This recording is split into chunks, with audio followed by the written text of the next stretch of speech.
Well, hello, ladies and gentlemen. Thank you so much for joining us this wonderful Tuesday evening. My name is Kyle Corvus Crow, joined at the desk today by the one and only Sam Cage and the Rage Ragey, filling in for Coco the Dragon. So we're going to give him a warm CSL welcome. Thank him so much for being here tonight as we have a special Eastern Division showdown. It's going to be Rutgers University taking on Catawba. And Catawba, man, I have been so surprised seeing this university coming in at 6-2 right now tonight for this playoff best of three. I'm excited to see what they can bring against Rutgers, who have also looked very, very solid. This is a very top of the board matchup. Don't miss it. Yeah, I mean, seriously, we got 6-2, 7-1. Rutgers, not like most of the top schools in that, they're looking at an undefeated record in just their games. They're sitting on 14-4, winning most of their series. So they can take it the distance. They're showing a little bit more grit in some of that, even when they do go down, something I'm curious to see. Catawba, same thing, 4 losses, only 12 wins as opposed to the 14. So the 6-2, just a little bit quicker there, but we'll see what we can make out of that one as these two teams do come up against each other. Catawba out of North Carolina, Rutgers out of New Jersey. So both of these guys playing a little late for us here, East Coast time, about 9 o'clock to start. Well, some would call it late. Some would call it prime gamer hours. Oh I yeah, would real gamer personally put time. it in the Right? latter. It's one of those amateur games where you have to look at it's a full team of five. They're playing for the pride of their university, but at the same time, you got to play during your comfort hours. And for me personally, when I was in college, it was all about that 9 p.m. to about 1 a.m. slot. Whenever you can get the dorm Wi-Fi to work in your favor, Oh, right? don't That's remind what me. we're looking for. With that, though, we are getting ready to get into the pro draft here on your screen. It's going to be Rutgers on the blue side, Catawba on the red side, and early enough, the taken off the board in the Anivia, something not going to be seen here as well. All right, not too many surprises here in terms of the set ban. The Anivia ban must be one of those targeted bans that you look at Gatsu and you say, no, that's not going to get through. He is way too much of a one trick on that. And especially for diamond level players, you got to target the one tricks more than anything else. Yeah, definitely need to be making them feel the pressure of that one. And so far, the solo laners, man, these are the guys that are feeling it, the pressure thus far. And that's not too uncommon for collegiate. You tend to see something similar on across the board, really. Most of the solo laners are going to be your carriers. I mean, if you have a really good AD bot lane duo there, they might draw some of that pressure, but this is pretty well common for what we're used to seeing in the Camille off the board, the Diana off the board. Of course, some of these a little bit more versatile. You can take the set a couple places, the Diana a couple places, the Irelia a couple of places, and the Senna, of course, that's just a courtesy check. You got to get rid of it because if you don't, well, everyone's going to have a bad time. Well, if you get rid of the Senna, what it leaves up is the Aphelios, and I'm wondering whether or not that's what Rutgers goes for. Instead, looking at the Misfortune, so maybe there's a little bit of comfort there. Aphelios, still one of the newer champions to League of Legends. Maybe there hasn't been enough time to practice it, or maybe the Misfortune is just something that they've been working on a lot more. So that's going to be hovered for now and locked in.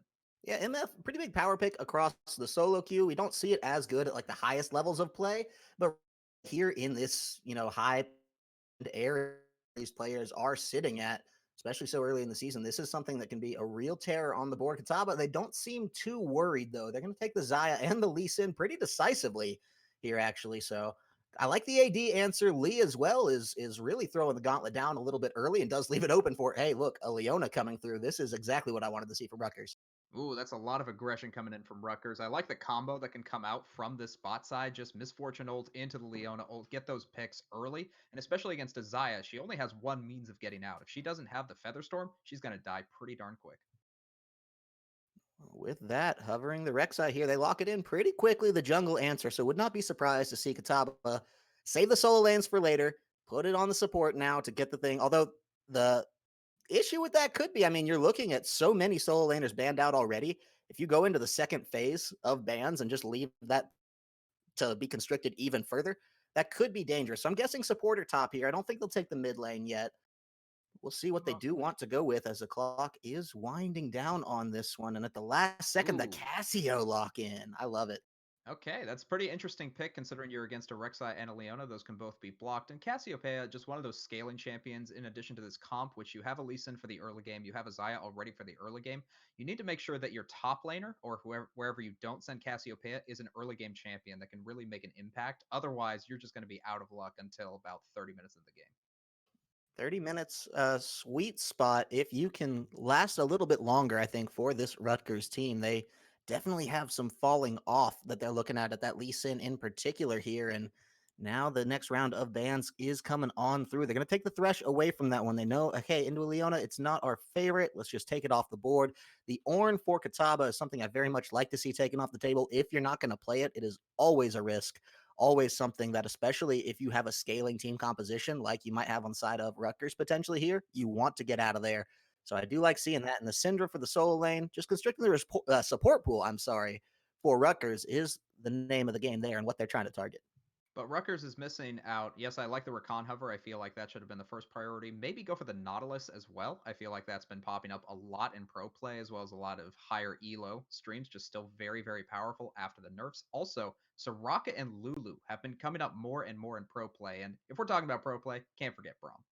No, you most certainly cannot. And I like the way it pairs with the Zaya here, the Lee Sin as well. A couple of champions that are just going to jump right to each other in a little bit of stress there, especially effective against a Leona who wants to chase you down, who wants to get in your face. And to be able to slow that as well as kind of maneuver around it effectively, and not to mention Glacial Fissure once you hit level 6, I think Braum becomes an excellent pick here for the rotation of Catawba. We'll see how they do have an answer for it because the solo Ooh. lane's now going to be so important. There's nowhere left to run or hide. We got all the constrictions throughout the bans. We got all the way down to the end here, but they have to pick something. And the Galio, well, that's the first takeaway. Well, that's going to be the pick against Cassiopeia, wherever that decides to go. So a bit of flexibility going on with the Galio pick. They do have to lock in their final solo laner, as you were just talking about. And I'm curious to see whether or not they go for more engage, because you already have Leona, Rek'Sai, and Galio to follow that up. So do you answer that, or do you have more damage? And it's looking like full engage for Rutgers. I'm loving this draft. It is full aggressive. Oh man, they want it and they want it badly. So the peel from Braum going to be huge coming in already. If his role wasn't completely defined beforehand, it is now. And I was actually expecting something a little bit more defensive, Oh. but the Fiora, they're going to rise and meet the challenge on the side of Catawba. This is one AD heavy squad with a Cassio just thrown right in it. Well, the Casio does kind of balance out a lot, and although you say it's an 80 heavy squad, Casio probably does more damage than everyone else put together. So if that manages to take off, if that's not focused, I imagine that's going to be where Lee Sin tends to go more often than not. Otherwise, maybe you just use the Fiora and you get for a 4-1 going from this Catawba squad. It might work. I think there's a lot of confidence here, and that's what I like to see. Well, the confidence, yeah, it's something that each of these teams needs to play, and I'm sure is playing it with a high degree of just coming into this one with the records that they have. These teams are not accustomed to losing. They've each done it one, maybe two times here, but in general, they've gone up against opponents, dealt with them handily, and maneuvered right on through. So I see a lot of comfort in this one as well on the solo lanes. I do think, you make a great point that Rutgers is really pushing themselves out there just a little bit further with the way that they've drafted and possibly has a little bit more to execute on properly than the side of this Catawba, which, has some grace. They got some defensive abilities there. That, I mean, think about the Braum, Glacial Fissure for disengage, the Zaya ultimate if they need it. Lee Sin can use that versatility just to get in aggressively or out. The same is true of Cassio. So I'm really looking at Catawba here to mainly be the ones deciding when they want to fight. Rutgers, maybe the ones that, start those engages, but Catawba really has the onus on their shoulders of making sure they choose fights well and using those abilities to say, hey, we don't want this. They certainly have a lot of counter engage, and I feel like that's going to be more often than not what plays off each other is whether or not they can find the ability to use Braum, whether or not they can get the good petrifying gaze, or if they can somehow get Fiora going, because I feel like this doesn't really match up with the others. It's a very confident pick, and especially if you can play it well, Fiora just takes off and completely dictates the pace of the game. If not, Fiora just kind of exists, and you don't want someone on your team who exists if you're Catawba. No, certainly want to actualize that just a little bit more if and when at all possible. So get that rolling, get it done well. Into a Kled can be a little bit of a headache, though. Talk me through a little bit of this matchup and what you're looking for We Like Fortnite to be able to do to get to that So when I look at both of these champions, I have to say that position. Fiora, more often than not, is just trying to find a way in. She's trying to wait for the Lee Sin to come in, and I feel like that's where the first draft is going to be. So if the Lee Sin manages to get ahead and manages to actually get in for the first gank, like that level 3, the blue to red immediate go, then this will win. Otherwise, the Fiora is going to have a lot of problems, and We Like Fortnite is not going to have a good time if he does not get the early pressure. No, certainly needs to maintain that to a completely high degree. Pressure, such a fun word to talk about as we do go through this entire selection because I think both of these teams feeling it in a macro sense, right? They're both feeling the pressure for the playoffs that are now looming here. Every team wants to be the ones to make it to Las Vegas, of course, coming in through the playoffs and finishing the regular season and getting to that degree. This match critical, I would think, for both of these, if not for just binary whether or not you're in, then certainly for placement once you get to those playoffs. So we'll see if that comes around. And with that, the pressure in this game, I think, going to be immense. I mean, you have a lot of wave clear options from both of these guys, primarily Autumn Mobster, the one on the side of Rutgers here, looking to clear out most of that. And then obviously Nubile on the Casio for the side of Catawba and the Zaya as well, both very effective at keeping those lanes pressured out. So I think whichever team can really start to up that PS on the other, that's going to be where we start to see some of the cracks in the foundation coming around. But of course, before we do get into the game, we do have wonderful that we do through just a little bit here, and I may have frozen on the. We back? Yeah, still a little bit of freezing going on every Yeah, now and okay. again. It's all good fun with Discord. Discord, as long as we're having fun, Yep. as you say. So either way, 3 minute delay. We're gonna chew through it. We're gonna take a quick break, but before we do want to tell you about what some of our wonderful sponsors here at the C Star Ooh. League this year. Of course, HyperX one for us sponsoring our peripherals throughout the year. They're going to be helping us out with the grand finals and providing all of the peripherals for that for our players to come on to just keep us at the highest competitive standard imaginable there coming on through. So definitely check out HyperX, all their cool gear. GameStop as well. Somebody we want to give a huge shout out to, GameStop.com/esports, to find out everything they're doing about the weekly events here. They got so these GameStop weeklies, right? They're very cool. They're for college competitors in particular. You get to register for a different game every week. Go in, win a little money. We're obviously pretty late into the season. Next one up is going to be, I believe, Hearthstone, then League of Legends, Smash, Rocket League, and Teamfight Tactics. So if any of those tickle your fancy, we'll hop on over to GameStop.com/esports, see how you and your friends can compete in that, maybe win a little bit of money there. Obviously, huge thanks to them for helping us keep the CSL online and bringing all this esports content to you. With that, we're going to throw it over to a quick break, and when we come back, we'll have game number one.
Well, thank you so much for sticking with us through the break, ladies and gentlemen. We are indeed back here now, ready to get into game number one. Like we said before, it's Rutgers University over on the blue side. We got Catawba on the red side, and Rutgers, well, they look like they may be wanting to have a little fun here at the start.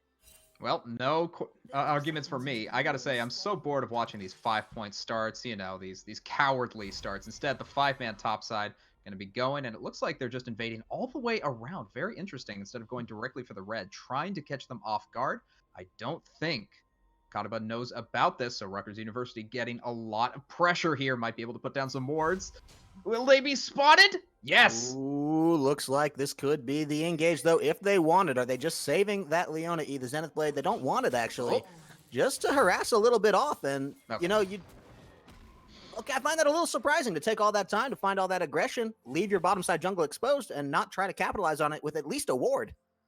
Well, the good news for them is that Artie was in the blue side of his own jungle, so he won't be able to invade at the same time. And that's going to be Hugh Whatware going to be starting in the blue. So very normal pathing coming in from the Rek'Sai, unless you start red. But this means the bot side gank more than likely. And this just gives We Like Fortnite on Rutgers University a lot more pressure. Sorry, that's uncountable. Now, speaking of that pressure, just going to feel that, take a little bit on the chin, get pushed off. I don't know if this will lead to any actual wave denial here. But either way, slower start for the jungler on the side. I think on both sides here, actually. Neither got a very healthy leash, but Artie feeling a little bit better for that one, just on the Lee Sin, I think, than the early main Rek'Sai from Who What Where. So I think, despite all the aggression that we did see from the start of Catawba may have come out just a little bit quicker on that. And Catawba, they might be able to take the camps a little quicker. It looks like it's 2 camps to 2, both moving towards the mid side, but I imagine they're just going to pass like ships in the night that are nowhere near each other. So, like most ships, when you think about how big the ocean is. Well, you certainly hope for that, right? More often than not. The Zenith Blade wants to go in, clone NG. Got to be careful with this one. 4 procs from the Braum at level 2 definitely hurts. So Crazy Legs effectively nullifying that Zenith Blade very well. KXBE, I'm going to call him Kobe from now on. I assume that's what he meant with the absence of the vowel. Feeling pretty good about that one. And meanwhile, some little bloody knuckles being played here in the top lane. Neither wants to back down or concede this, but the wave pressure is in the hands of Rutgers. And Blade Cube going to be going aggressive exactly when he sees fit. The anti-heal that's been added to that bear trap on a rope going to be enough. And the engage. Ooh, does he want it? That's a flash out, but it's such a nice bait. Does he get it under tower? He knows he has to find something, but he's not going to go out. And it's going to be first blood coming up huge for our... Oh, Blade Cube just feeling himself a little too much. Going under turn, he knew he had the Kled passive ready, but he didn't know where Artie was going to be. And I talked about how important it was to have the jungler in the top side for We Like Fortnite, and that's exactly where he went. Top side first gank, completely successful, and that's going to be huge advantage for Catawba. Gotta be feeling good about that one, too. And so you did burn at least the teleport flash coming out from We Like Fortnite, but it's a teleport nullifier coming through. So effectively, it's just the flash that you're ahead now. I say ahead in quotations very, very liberally for Blade Cube. That's not going to feel good. And I think that at least the consolation here is that it went over to the jungle, right? So in lane, you're not entirely behind to We Like Fortnite, but still now he has a massive debt to catch up with in the global sense. But then you got to look at the other side of jungle. What's Who What Where doing? He currently is in the bot side, taking that Rift Scuttler. We'll be able to get some vision and see what camps already cleared out. He shouldn't be too surprised. And might go for this mid game. We'll see if they can get on a Nubile here. They want to come in. Who, what, where? Trying to get the counter gate back on. And that's going to be Nubile flashing out of this one. Lee Sin is there. Artie, I think, will dissuade them from going in any further. And they don't want the aggression either. So they're just going to taper this one back on Nubile. Some costly summoners, so still a good gank from Who, What, Where. But at the cost of his own flash, got us asking some questions. It was definitely not the jungle pressure you were looking for. It is important to get rid of the Cassiopeia, as it is important to duel on the top side. Ooh, yeah, speaking of this duel, I think they're just going to slap each other around, back it off a little bit. I would not be surprised if Blade Cube is going to give this one just a little bit more respect, especially now he's down almost twice a CS. That's definitely not where you want to be, but you see the wave already pushing towards him. He's going to be fine after a while. But talking about this mid again, we have Nubile. He's gotten ahead. He has lost his summoner spells, and so is therefore very vulnerable. But with Gatsu on the Galio, it's so hard to get onto Cassiopeia. Your engages are so telegraphed. The Miasma completely negates any pressure that you could have without the jungler. Zenith Blade to go in. Clone, got to be careful what he wishes for here. This is where the Braum pickup has become very instrumental, and they're actually going to do a lot of damage back onto Autumn Mobster, just keeping him on his toes. Ooh, nice double up at the end there. So Kobe now going to be taking some shots. Unfortunate for him. So that's going to be Lee Sin in the bot side, though. So Artie now feeling that the pressure is necessary for his 80 carry, but Kobe can't really respond. He has no mana.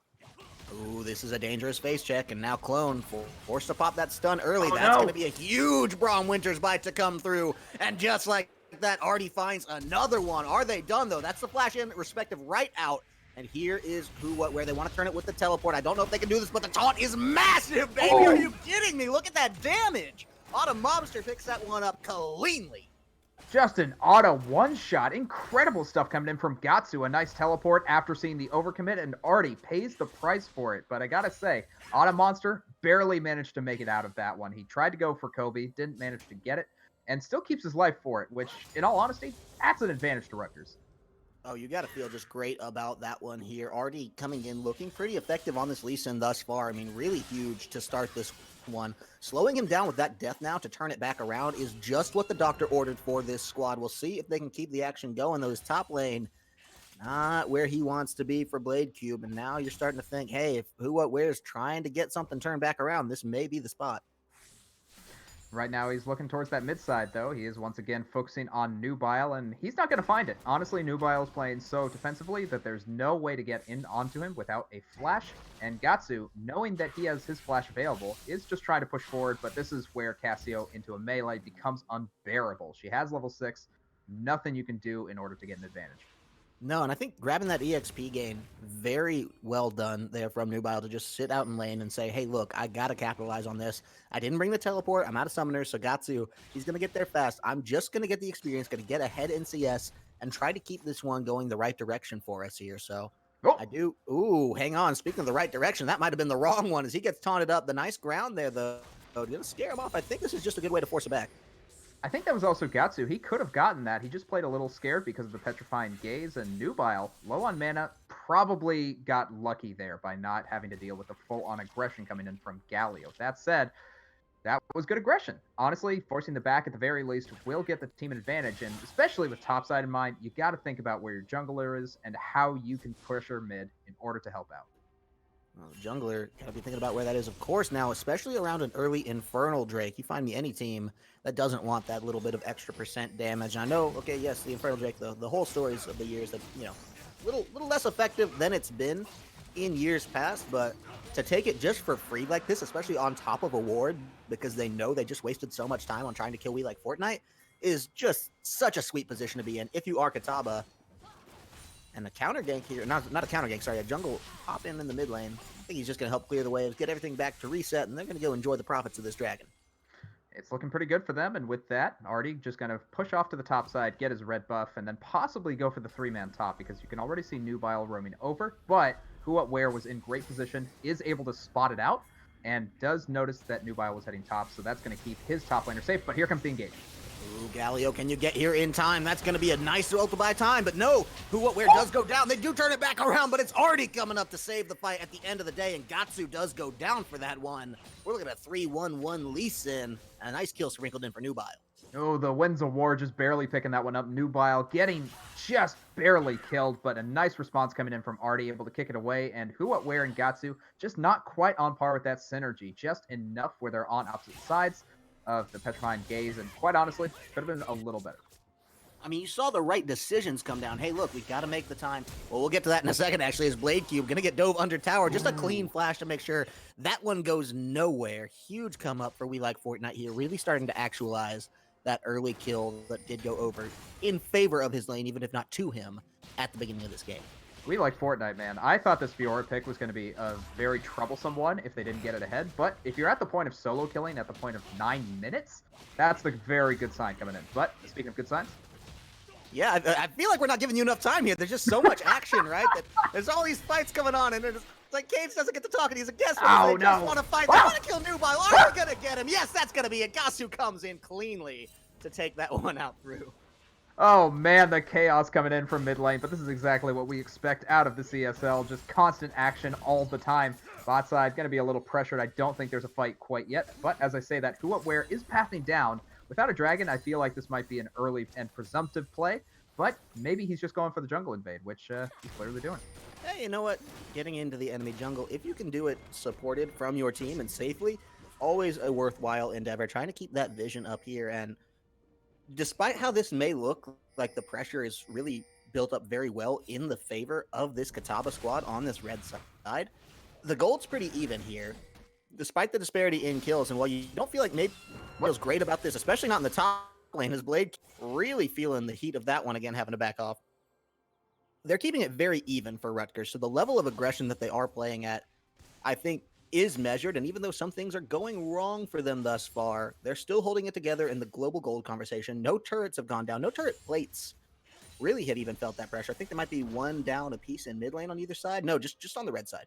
So only one plate gone out at this point. The objective game, yeah, a little back and forth here. The Dragon really the only huge manifestation here. So feels like this side of Rutgers, hey, we're fine. We just want to back off and scale a little bit, you know?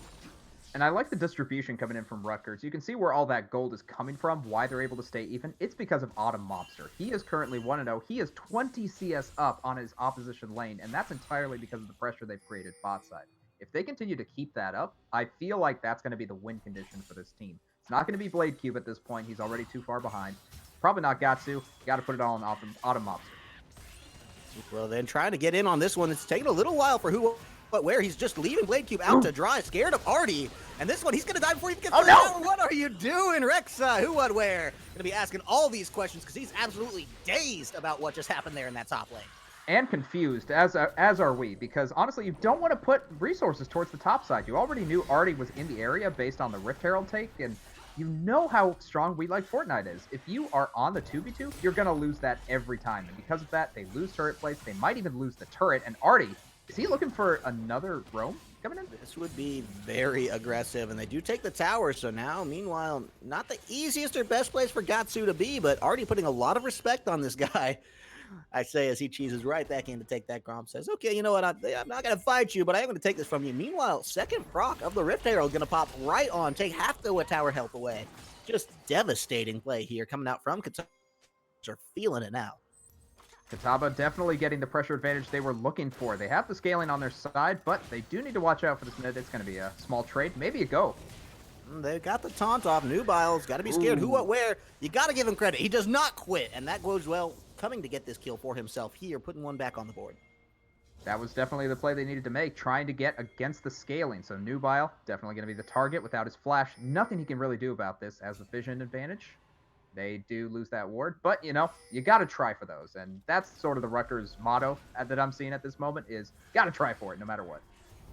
Nice use of the blast cone just to keep him off the enemy's heads there, keeping it going for the while. They do want to posture around this Drake. You can let one go early, but this is an Ocean Drake. This feels a lot better if you are the likes of Leona, of a Galio, a Rek'Sai, and a Kled who will just benefit from it so well, especially not just having to be going back every time they take a little bit of damage there on their own heads. So both teams, I think, putting a lot of very well-deserved respect on this Dragon. I don't like that Blade Cube is still just sitting here in the top lane. Yes, you're the 0-3 Kled. Yes, you're not exactly impactful at this point in the game. But a 5v4 is not what you want around this Dragon either, and we'll see if it does come to that because they're starting it up early. This is definitely very well broadcast. They know it, but already killing the enemy jungler. Look at this. What are you doing? What? Solar Flare! This is the re-engage, though. They want to come in. It's a huge Leona MF combo. That's a shutdown coming through. Already a double kill. Can they find more? When the Dragon goes over to Rutgers, this is just crazy. As they're trying to get back in so much further, but this is going to be certainly the death coming through for Clone. He's not getting out of this one. The Cloud Winds are going to quicken and try to get Misfortune out of this one. What a crazy turn of events we've just seen, Cage. I don't even know where to begin with that one. I'll take a guess. Who, what, where? He's in the Dragon Pit. He's fighting Artie, and then suddenly the rest of the team just collapses too slowly coming in from Catawba. And I am not entirely sure why they didn't just jump on that immediately as a 5-man squad. Artie was just completely in no man's land, no way to get that dragon, and because of that, they lose all the pressure. And with this Cloud Dragon map spawning, they have no advantage. They need to have these two dragons early so that they can push into the mid and late game. They equalize a tower on the side of Rutgers as well here, taking it away from Catawba just to bring us a lot closer, I would say, to an equilibrium on the gold. Now, they're still behind, but man alive, if that's not exactly what the doctor ordered for this Rutgers University squad.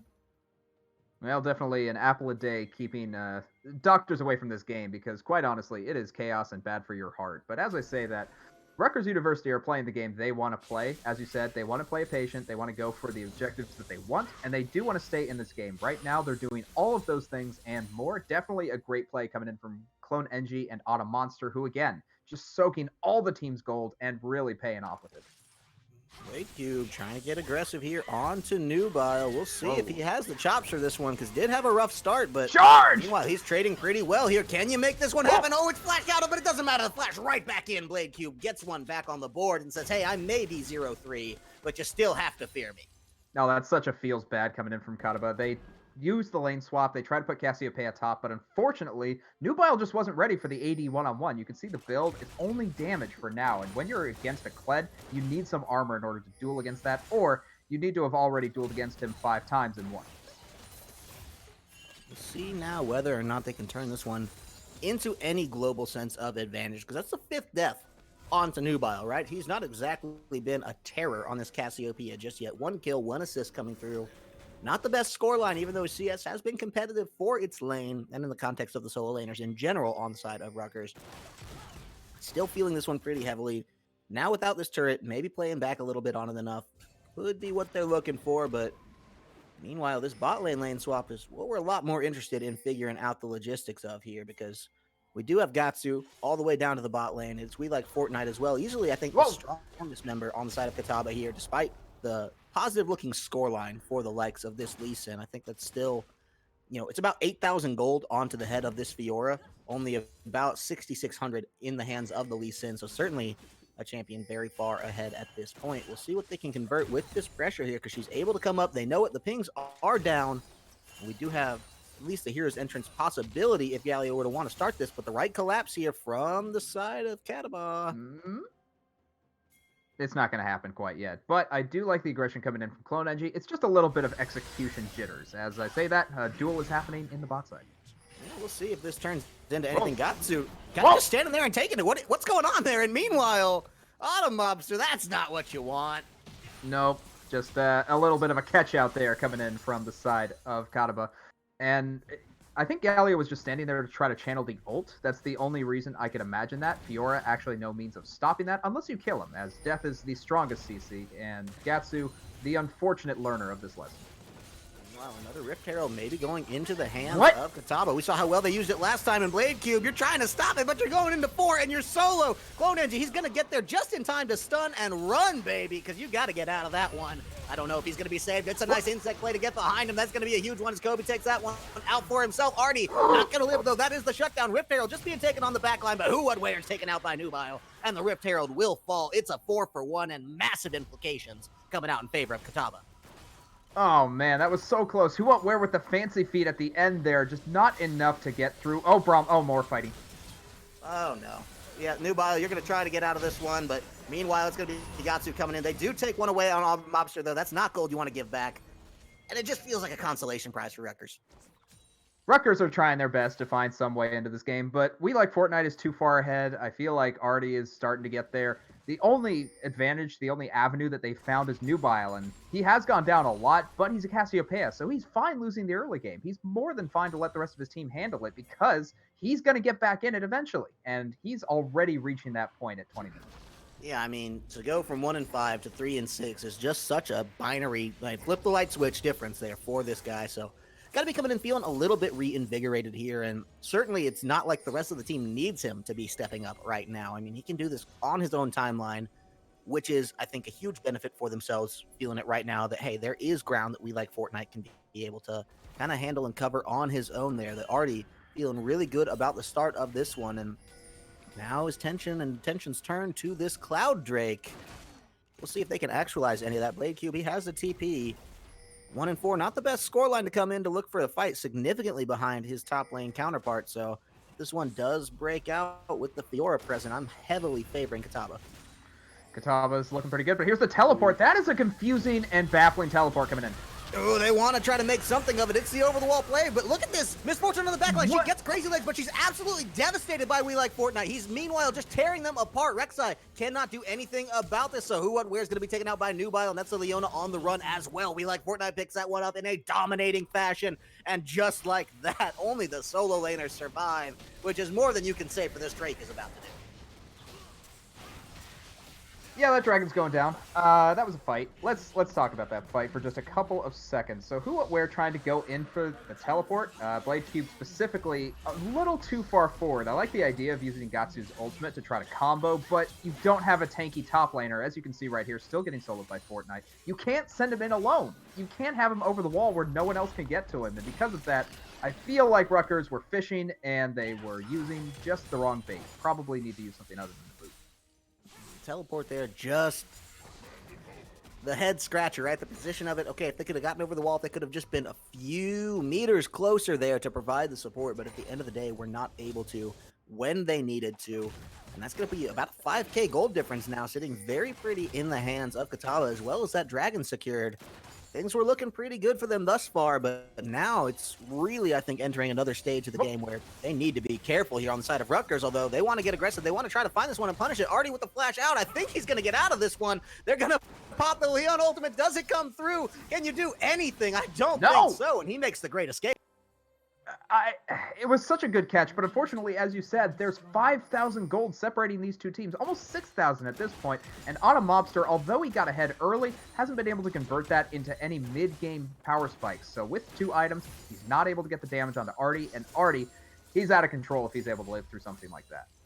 This Lee Sin, yeah, that's got to be just such a demoralizing thing there, right? Hey, we got the pick. Hey, we can do something with this. That's Flash's burn for it. But at the end of the day, he still gets away, and that's really the only thing that matters here, I think, for the mental game that you have to question, is it declining now for the likes of Rutgers? They're still playing aggressively. They're still trying to stick to the guns of their composition, and I admire that greatly. But it seems like they're just getting outpaced and outreacted on every turn, and that's something we talked about in the Champion Select, right? This squad from Catawba can pick and re-engage their fights so well with the draft that they give themselves.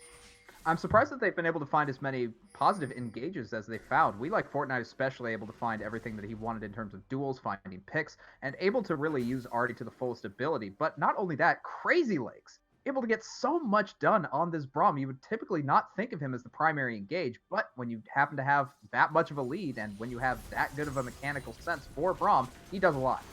He did definitely make a huge presence in the laning phase, trying now to hold this fight out on through, and it's breaking out nicely. There comes a huge glacial fissure, but his health bar is going to go down. That is Crazy Legs dying to Autumn Mobster. That's a double kill, making a triple, baby, because that ultimate is huge. We like Fortnite nowhere to be found that fight. There he is. And it goes all the way up Rutgers. So Blade keep doing a good job stalling him out. Can they find more? Can they get the catch? There's the root. There's the damage coming through. Rapaz not going to do too much to save you here. And that's going to be a huge shutdown. A lot of gold now coming. MF is online, baby. And Gatsu, he's got a flash out of that one. He may still go down, but it's going to be the double kill. I believe that's the unofficial Penta now. It the is. Full ace coming out for Autumn Mobster. Just a second or two separating that wonderful Penta kill. I think he got it in a moral sense. I just think we should give it to him. As the casters, that's kind of our job, is to say, hey, the game didn't give it to you, but it happened. We all saw it, and it was on stream. So Autumn Mobster, looking like the Autumn Monster, if you know what I'm saying, definitely getting the most of that fight, doing everything in his power to carry his team, and finally, the 2 items he got, the mid-game conversion, it's happened, and they're able to take it, Rutgers University, into a Baron. If they can take this Baron at the end of the day, that would just be absolutely massive. You have to prevent the steal. This is their one chance to come back online and capitalize on that in a huge way, and they do secure the Baron as a kill as well. Crazy Legs is going to go down, and just like that, Rutgers go from 0 to hero, coming back in this game massively off of a huge fight. We like Fortnite? Yep, got to be careful of that one. Clone, he's just going to pop the ult, sacrifice himself. What?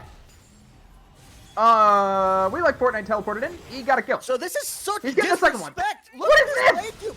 Leona died for this, and you're just gonna What is this? grave. You gotta give that something there. Just get out. That's all you needed to do. Leona's dead.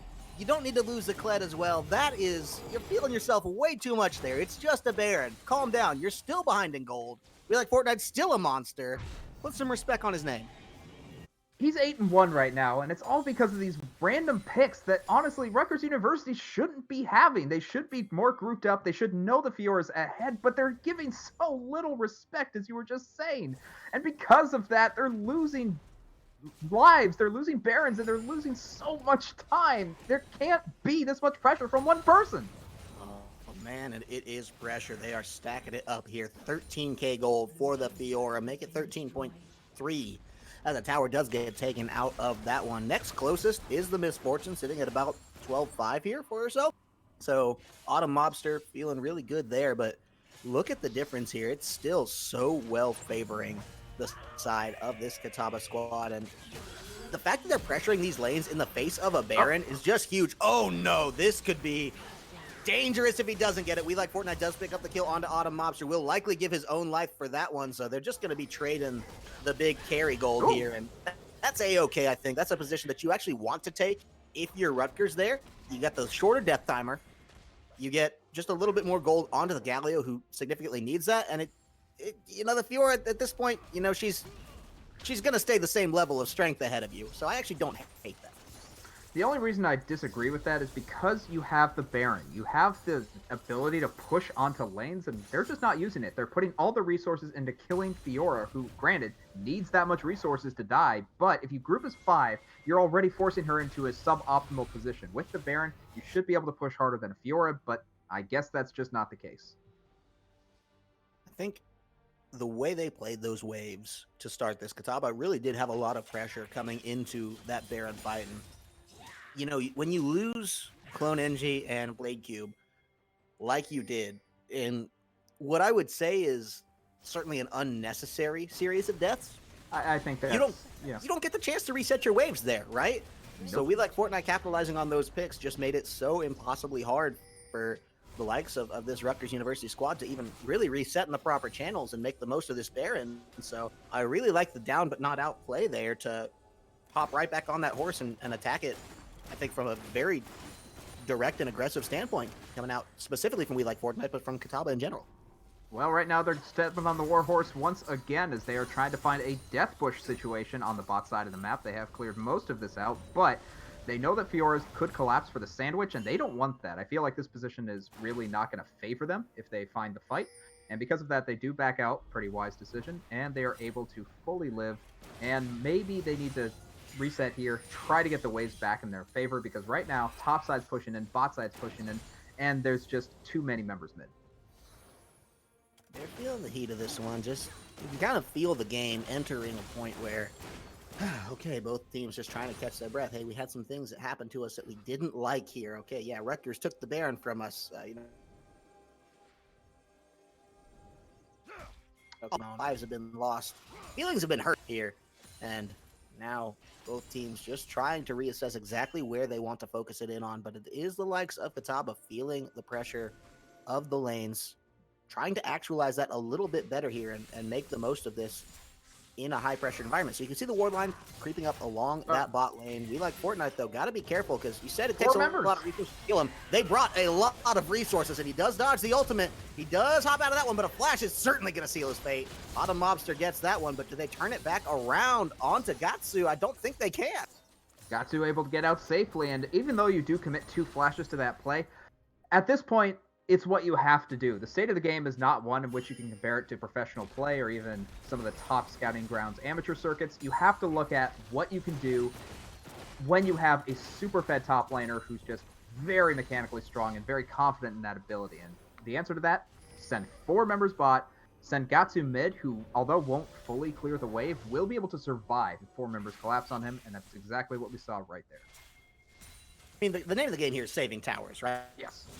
I would say aplomb on the side of Rutgers. Now, you know, bringing it back within just 500-600 gold between these two teams, despite the turret deficit they're at, despite the kill and Drake deficit that they are at here, is impressive in its own right. And the wave clear will continue, I think, to be able to hold those positions now for the likes of Rutgers. It's just a question of safely moving out past now that middle part of the map, past their line of turrets. And I'm really not seeing the wards I would want to in order to make that feel like a realistic goal. No, not in the slightest. There just isn't enough vision on the side of the red jungle. So right now, Catawba just having all the advantage that they could possibly need. And with Baron and Dragon both coming up in under a minute, this is going to be a really tough play for them to make. It looks like they are going towards the top side. Thinking about bot side, I feel like when you have 3 dragons, you have so much control over what you can do with the map. And honestly, Baron more often than not is the more appealing objective. Because yes, Dragon Soul is nice. It's not as nice as the ability to push turrets and really break open the advantage you have with a 4-1 composition like a Baron. We're getting to a post 30-minute point of this game here now where a lost fight at Baron can just end things. We like Fortnite already priming out this bottom wave, will be likely to TP in at a moment's notice to try to get in to save this one, but biding his time, and this could be a little dangerous. The Baron HP already below half, and it's now a matter of whether or not they want the engage. Clone Ninja wants to get in. This is huge. Nuba already down. They're going to try to get in onto Crazy Legs. He's going to stall it out as long as he can, and it may just be long enough, but who, what, where does get him. Now, meanwhile, Fiora in onto the side of things, and Artie's coming up huge. That's a shutdown already. We like Fortnite. Keep it on to 3. Auto Monster's not going to survive, and what a teleport it was. Cages. Now they're going to secure the Baron for themselves easily, and Catawba, man, they strike back fiercely. Oh, Corvus, I gotta worry so much about every time We Like Fortnite has teleport. That's the entirety of the strategy coming in from Catawba. And when Fiora comes in, it is just absurd to deal with. The 5v5 doesn't go in the favor of Rutgers. The 4v1 barely goes in favor of Rutgers. And with that, the Baron is down. The Dragon going to be taken soon. This is all the way red right now. Yeah, we talk about, hey, you have to choose between this Baron and this Dragon. No, We Like Fortnite has teleport. He doesn't have to choose between Jack's squad. Nope. Says, we'll take them both. We'll take what we want. I am this strong. And he's just going to sit there and just wait out the smite, make sure they can get it in time, not put it too low, not take the risks. And that is, I would say, artful play coming out of the side of Catawba to make sure that they get everything they need to, sewn completely and cleanly up. It was everything that they needed. They got the Baron. They were able to win the fight on top of that. I feel like there was a bit of confusion coming in from the side of Rutgers. They tried to commit to the Baron. They pull off half-heartedly so that the Baron was about 40% health when they pulled off, and they had already lost a lot of their own team health. So when the fight comes in, when We Like Fortnite comes in, they had nothing left in the tank. They just lost the fight. They got rolled over, and even though some members made it out, there's not really much to say that goes in Rutgers' favor. No, certainly not now. Rutgers, if they weren't on the back foot before, they certainly are now. You had some moments of heroics here. Okay, yes, let's take a very clean fight. Let's win this Baron. Almost certainly just seems to be going to, okay, hey, Catawba's done that thing, the gamer move where you sit up straight in your chair, right? That's what Catawba's been doing for the last, I think, 10 minutes here, and it's been going very well for them thus far. So Rutgers really need a game plan to start to refocus, try to get themselves to a point where they can wave clear and just weather this storm. 4 members now starting to prime out in this mid lane. We Like Fortnite just delaying the back from Blade Cube, doing it in a nice fashion to keep him in trouble there. Means this mid tower, it's gonna be knocking at the door very close to its own inevitable death here. And if We Like Fortnite can just continue to buy the time in a setting where he can roam up close because he doesn't have to teleport, I think this is a perfect position to stay in a couple of waves and eventually find yourself some towers. This is definitely looking good for the side of Catawba, but this is where... Oh, no. We got Fortnite trying to go under turret for the moment. As I say that, there's an engagement. Ultimate comes down. They want to try to find some of this one, but they have to be so careful here. Another tower is already down. Artie will be feeling the pressure of that one, but it's going to be on the back line. Kobe coming in on a rampage, taking out the Galio now. Auto Monster trying to do what he can, but no, will be found out for that one. We Like Fortnite is huge on this one. The Leona going to go down as well, and now that's going to be who, what, where getting taken out. Absolutely crushed now by the side of Catawba. They only lose the jungle, but they take the entire base for it. And Cage, they're going to be coming up huge in game number 1 to take this away massively. It's incredible to think that this is only game 1, but we've seen such domination coming out of this squad. I'm curious to see what they can do in game 2, and if this domination continues, Rutgers are really going to have to pull several rabbits out of their hat in order to make this work. It was back and forth and back and forth. It was ping pong and over, and Rutgers made some moves, but at the end of the day, they still go down with about an 8K gold deficit and about 8 kills in the hole as well. Just absolutely eviscerated across the map. And you gotta say, you're tempted to say, oh, it's all We Like Fortnite, right? Yes, the 12-3 Fiora, that sucks to deal with. You still gave up 6 kills to Artie, 5 to Nubile on the Casio, and then by the end of the game, Kobe, 7, 2, and 9 on that Xayah, just sleeper agent in that last fight in particular. It just got all out of hand way too far and fast. And at the end of the day, it pushed them, I think, Catawba to a very clean victory, now sitting very comfortable in the rest of this series, knowing they only need one more to close it out. Catawba definitely has the advantage right now, but I still feel like there is an answer to this strategy. You just need to draft a little bit less engage. You need to have multiple options from team fight, and you can't just be the go button team. You need to have the counter engage available, which I feel like it's possible Rutgers has that up their sleeve, or maybe they don't. Maybe this has been the strategy that's been working for them the entire season. So if they have something else to pull out, now is the time.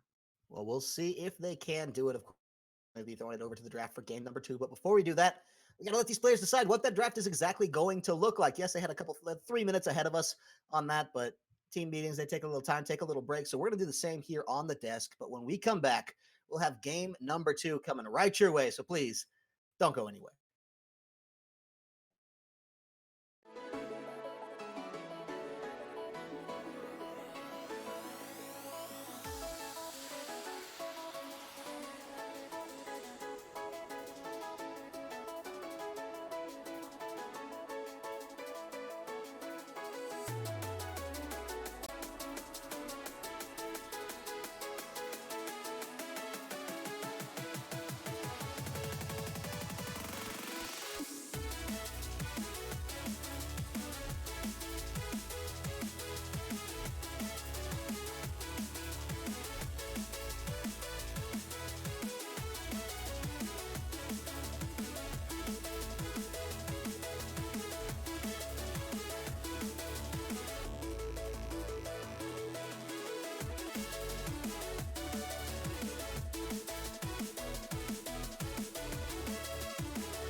ever find the right words, and there's no way this is real life. There's no telling you're the right girl, so I can only say that it feels right. It feels right, it feels right, yeah. I can only say that it feels right. It feels right, it feels right, yeah. I can only say that it feels right.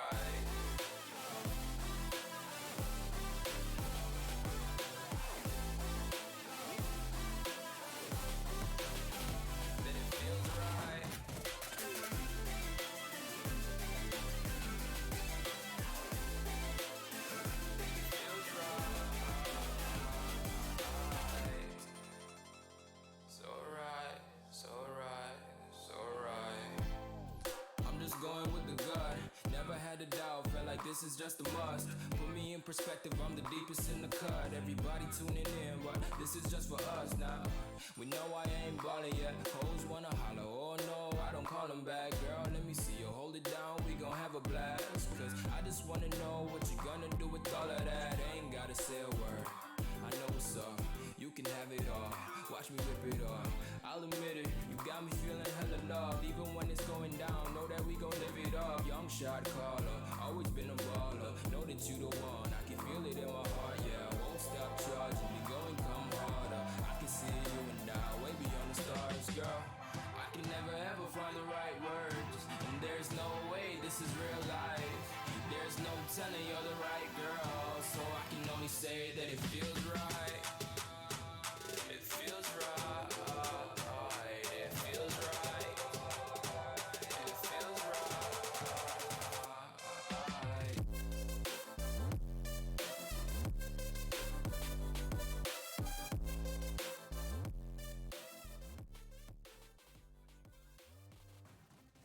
Well, ladies and gentlemen, thank you so much for sticking with us through the break. Game number one going decidedly in the favor of Catawba University. Now, we will have a side swap, but beyond that, the same old story. Both of these teams looking to move on, get to the playoffs here.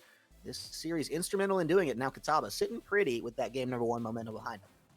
And Catawba has a lot of things to be proud of from that game number one, not the least of which is we like Fortnite just going on an absolute tear on that Fiora. I imagine that'll affect the next draft a lot. Most specifically, that Fiora should be banned.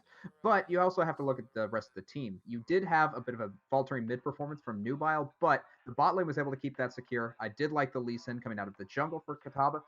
And quite honestly, they played pretty solidly up until a couple of fights that just devolved into sheer chaos. But maybe it's just a little late for them over 10 p.m. where they're playing. Otherwise, I'm not sure what happened. Yeah, I mean, you do get a little bit of that, maybe nerves playing on stream. I believe this is the first time either of these teams has appeared on stream this season, both with this split and now the post-holiday split coming in, of course. But you can't let that get to you. You gotta just. I think they tried to still execute on the composition for the team that they drafted. It's just that by the time they found really the favorable fights and grouped in a meaningful way, it was a little too late. And then you did see, of course, the hey, we're just gonna back in river, die to the TP, and then I think much more on the extra side was Blade Cube sticking around, getting goosed by the Fiora that they already knew where she was, not really running away or respecting it enough. If there's anything that can make you respect the team, though, it's taking a first game loss to them. If anything, Rutgers University can look forward to the second game, and I feel like there are some draft fixes that they're going to have. Hopefully, they've practiced a few other comps, and I really think that this is going to be quite a difference coming out for this one. We are looking at a bit of a pro-draft dilemma at the moment, so there might be a small delay, but we can still talk about the former game in which Catawba, I feel like they could run multiple different comps. They seem to have a lot of confidence in their plays, so I imagine the solo laners have more than one trick ready. Yeah, that's something that's curious to me because we saw so much solo lane pressure coming out in that ban phase. I may still have the pro draft link from the last time up here. We'll see if that's around. And unfortunately, I don't. But I remember. So we saw.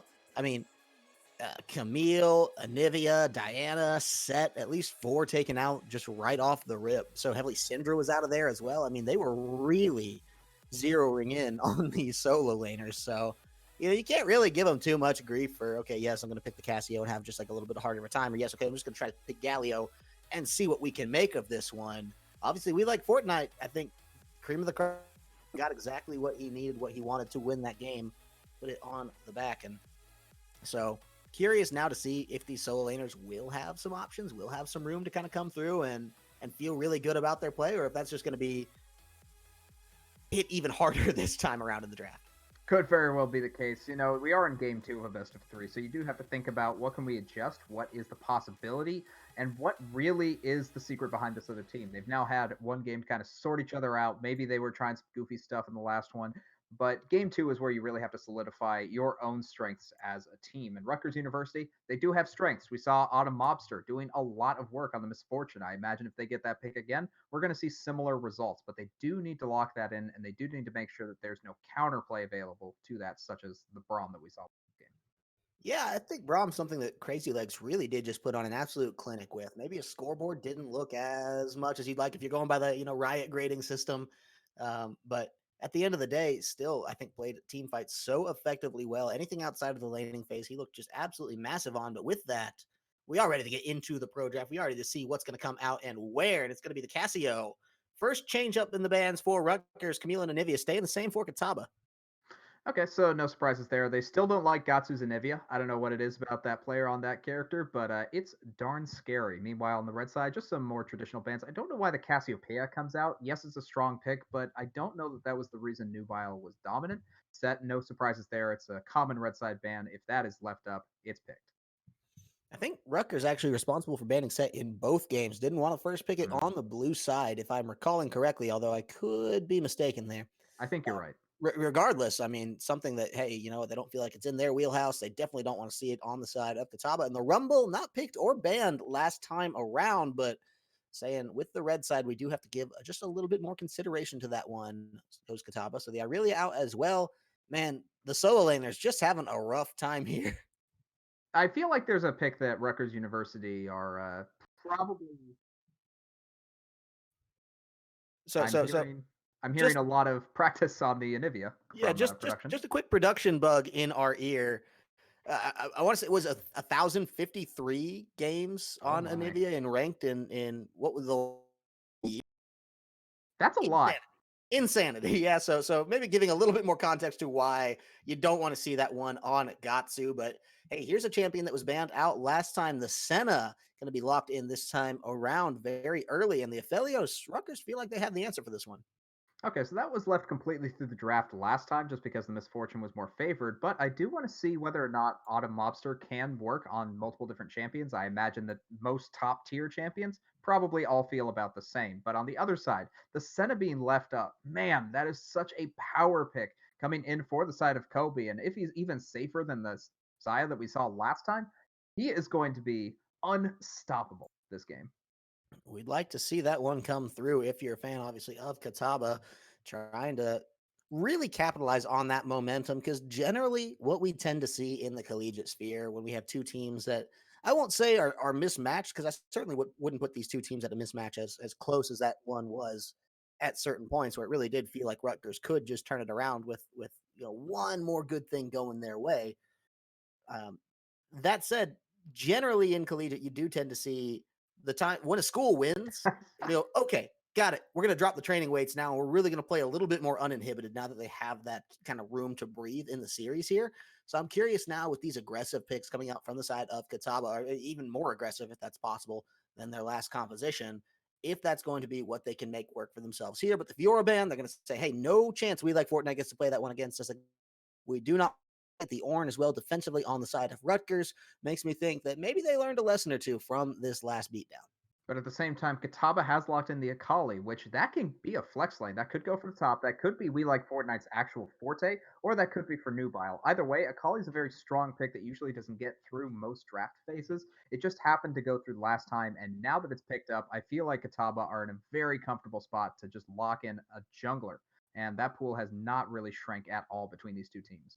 No, certainly all the options in the world for who, what, where, and Artie. Artie did take that Lee Sin, and he was comfortable on it. We saw. I know. No, I'm sorry. The Lee Sin did get taken away from Artie. Artie had the Lee Sin in the last game, taken away from him now. Who, what, where wants to bring it to the table here? So with Artie's level of aggression and how well he did play to it, I'm curious to see now if that does come through as something that he's able to really capitalize on in the right way with another champion having to play in and out and against it. So you got the other bands on the side of the board just kind of rounding out now. Not going to see Fiora, not going to see Kassadin, not going to see Oriana. There's one non-solo laner that's been banned, and it's the Blitzcrank. Just the Blitzcrank band. Everything else sits Listen, in either top or mid, most of them being able to flex pretty easily between the two at need.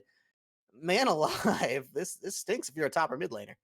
well, it definitely stinks for Gatsu. I feel like he's been target banned more than anyone else. Maybe the Blitzcrank might even be his play. I don't know, but I feel like that wouldn't surprise me at all just based on how much priority that the side of Catawba has put onto him.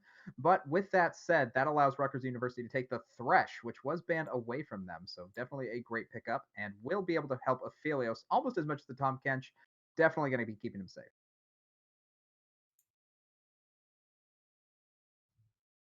As we do have a little bit of a disconnect going on here, but we do have Silas going to be locked in for Catawba. And this is looking pretty darn good in terms of solo lanes. I love the Akali. I love the Silas. You just need a physical damage. And there it is. The Xin Zhao going to be locked in. So a great pick coming from Catawba.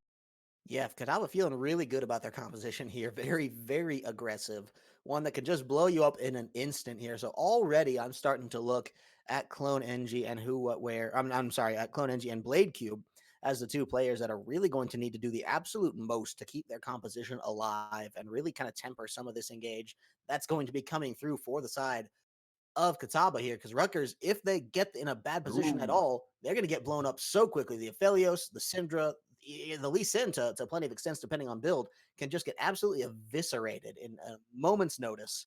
And that's what they have to be absolutely so careful of. So I'm putting a lot of love there on the top laner, on the support as the two guys that are going to need to really be the ones to watch that. Make sure it doesn't get to a bad position for them. Make sure that they can't just get absolutely blown up by the Akali Saya Xin just popping up on you. On the other side of things, the Tom Kench going to make it very hard for Rutgers to burst to the maximum of their potential as well. It's going to be tough, but I feel like Rutgers University do have the potential. They do have the team fight engage, but they have more options. And I feel like this is a great fix coming in from last game where all they had was go, go, go. Now they have go and also take away. So when you have that back and forth potential as well as good scaling coming from specifically the Ornn and the Syndra, I feel like this team has a lot more variety and a lot more options and answers coming in from the single target damage heavy side of Catawba. Curious to see how that manifests because we saw really the jungle aggression, I think, very early game for both of these teams. Both junglers really wanted to get in the face of the other one, the Rek'Sai, the Lee Sin, in the last game, just all over one another. And it was Artie that was able to make some of those earlier ones happen. It was just kind of when the teleport came down from Gatsu in that bottom lane and the double taunt did occur that really things started to go awry for him there. And that did give Who What Where the chance to kind of get back in. I'm curious if these two players are going to be in the pace of the early game as dramatically because Xin Zhao a little bit more of a question mark for themselves here.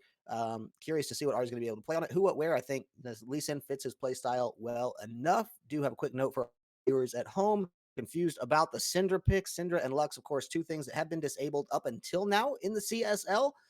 We made the call for this week of play in particular to put them back in the rotation. They are completely allowed now, so no huge crazy question marks there. And Gatsu going to be able to play that one completely, fairly, and legally.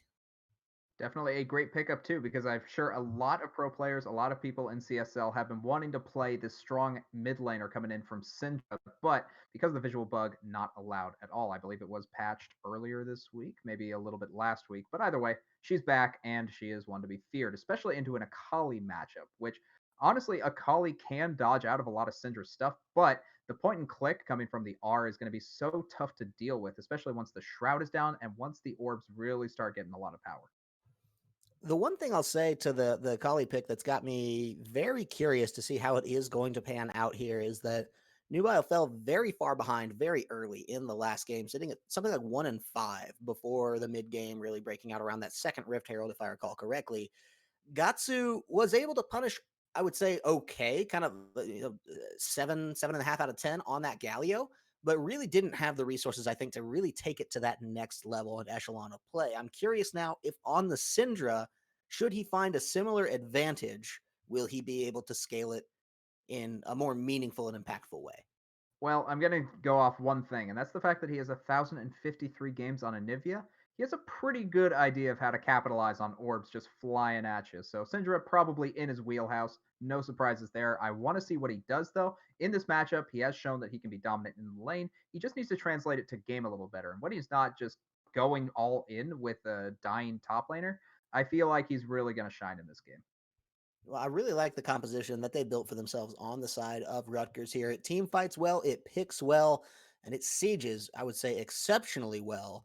So very well rounded across the board here, and not a ton of easily exploitable weaknesses. I think Aphelios, Syndra, really the two that are going to need to look out for all the burst coming out, because if they do just get slammed on, that's going to be where they find themselves in some trouble. But of course, we will see how it all pans out after this 3-minute delay. So we're going to kick it over to a break just to tide that one out. And when we come back, we'll have game number 2. Of course, before that, shout out to our wonderful sponsors, HyperX and GameStop, for keeping the CSL running all year long. We love those guys. Please check them out. Please give them your support, because inadvertently you are giving us your support as well through them.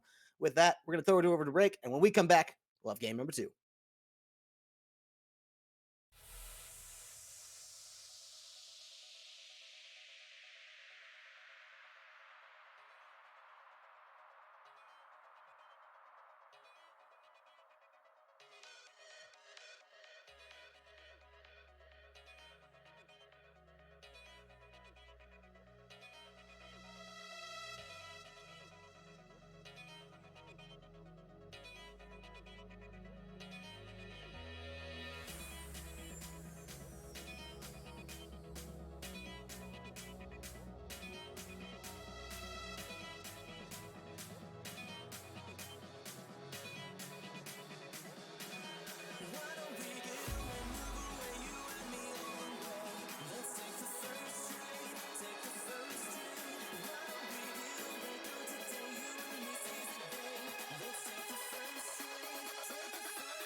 Well, ladies and gentlemen, we're coming back just in time to inform you that there is indeed a pause on this one. So not too long. I'd say we'd throw it back over to break if it was going to be like a long pause, but nope.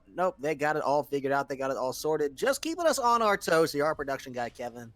Well, we got to throw him some curveballs every now and then, else he'll just keep hitting home runs. So with that, here we are, ready to Well- get back into things. Curious to see if Rutgers is going to try their aggressive start again. Could very well be the case, but not actually going to be. So we're back to boring. We're back to actually not a 5-point start. This is more of like a 2-1-1-1. Pretty interesting stuff. But unfortunately, Autumn Monster is caught out.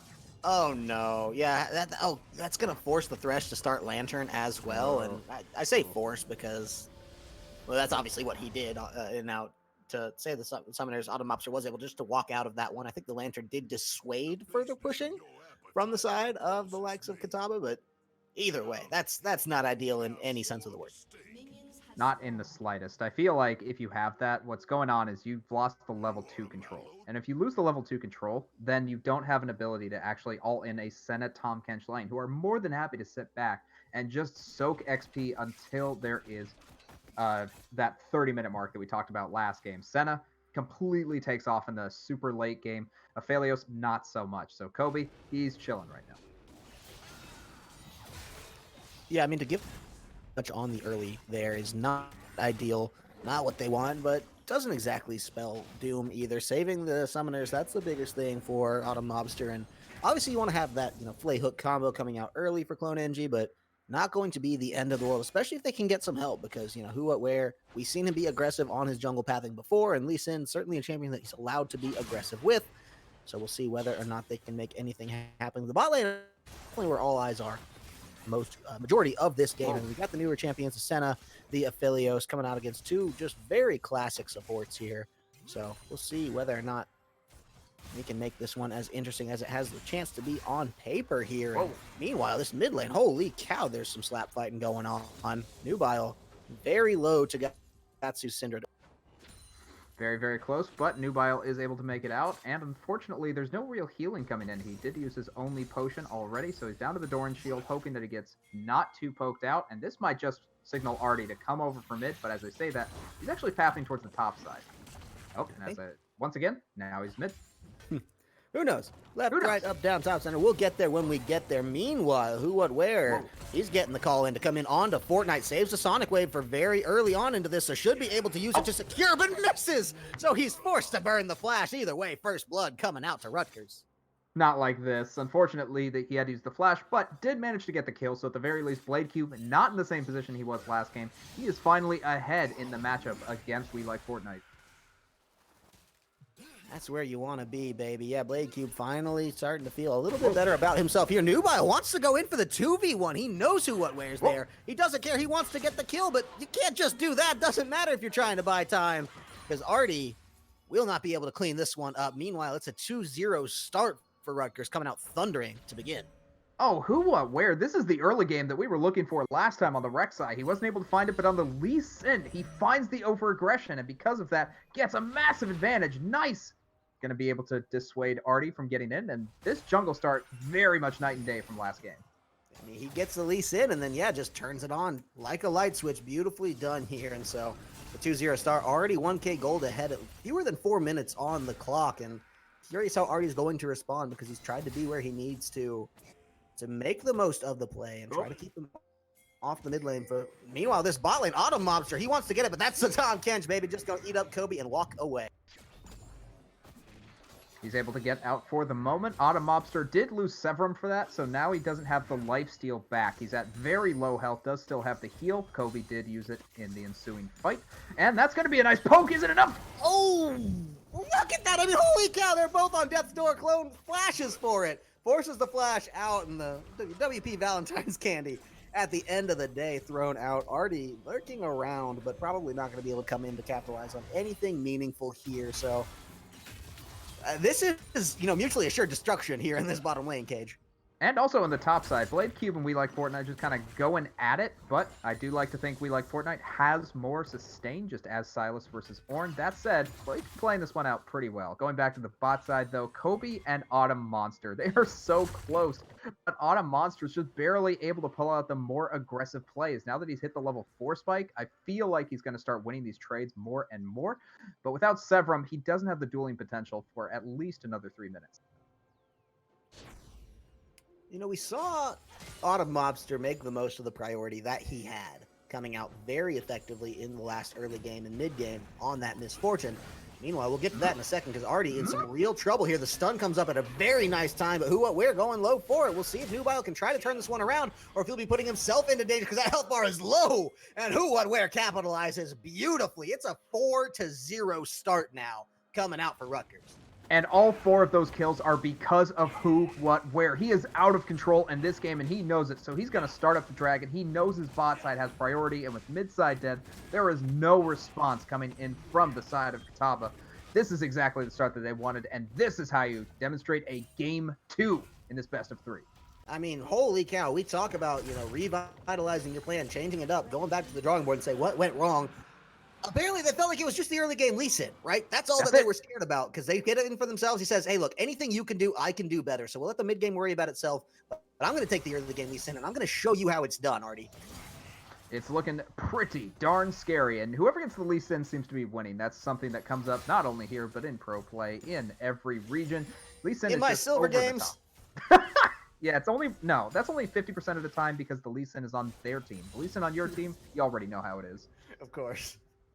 It's unfortunate, but sometimes, and when you get to the higher levels, you do see a single target jungler being very effective on this patch, and because of that, bot side's going to get collapsed on.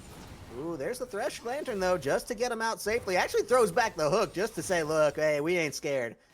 Meanwhile, Who What Where, he's paying some love to the top side of his jungle, just getting the routine clears because I hesitate to say he's been neglecting them, but he's been busy elsewhere, right? The man's got a lot on his plate to chew through, so cleaning this one up means that the bot lane had to play a little bit safer. And, they know that they're not in that same situation anymore. They're happy to just push back out, deal the damage, trade it anywhere and everywhere they can. And I love the aggressiveness to which they're pressuring this advantage as long as they keep it controlled. They're doing a great job right now. Who What Where having a back timing right now means he's not going to be on the map for any Xin Zhao pressure. But Artie, he is scared right now because he is trying to get ahead in farm, not looking for the ganks as much as he was last time. Maybe that's just because of an advantage not being present that we saw in game 1. But at the very least, he is able to stay ahead in terms of jungle camps. Maybe the XP advantage will show up eventually, but for now, on Xin Zhao, you got to be making them ganks. We just haven't seen it as much, so he's got a couple more farm to his name, but I'm not even sure it's like the meaningful farm, Yep. We look at the gold, it's all in favor of the Lee Sin early, of course. 2 kills, 2 assists, 100% participation thus far across the board, and obviously it's early enough, but here he is again. The action, well, it's here, and he follows, and meanwhile, Nubile wants to get in. They're going to try to find something onto Clone, and I think they do get it. Meanwhile, Who What Where may have put himself in a bad position here. He's going to try to jump back to Autumn Mobster and flash out. Look at the clean finger play there. Does make it happen, but they still lost the Thresh at the end of the day, and I don't know that I necessarily agree with going back here, but Who What Where says he wants it. He's going to slay Kobe. Crazy Legs, though. Going to turn that one back around, and it actually ends up going to Nubile, who gets the credit. That is super ideal now, trying to make the most of it now. Autumn Mobster, no HP, no mana, and it's a double kill, but it's cleaned back up by Gatsu. And at the end of the day, it's a 2 for 2, 3 for 2. I'm sorry, because Clone Envy did go down at the beginning of that one as well. Not the turnaround that they wanted coming out from Rutgers. Not in the slightest, but at the same time, Nubile making the aggressive roam and paying off in spades, able to get 2 kills for himself, and even at the very end, able to pick off Autumn Mobster. Gatsu, yes, does come in for the cleanup, is 3-0-2, but I have to say, that was the cleanup that Catawba was looking for the entire game. They absolutely found it here, and this has echoes of game number 1 written all over it here. Very aggressive start from the red side. Blue turning it back around, picking it up very nicely. Different teams, they swapped it back on and off, of course, but we'll see whether or not this does manifest the same way in this back and forth. No, you take the lead. No, you take the lead. No, you take the lead. That we did see coming out in the first game. Obviously, Rutgers far more poised to... Rutgers are looking pretty good right now. You do see Blade Cube in the top side.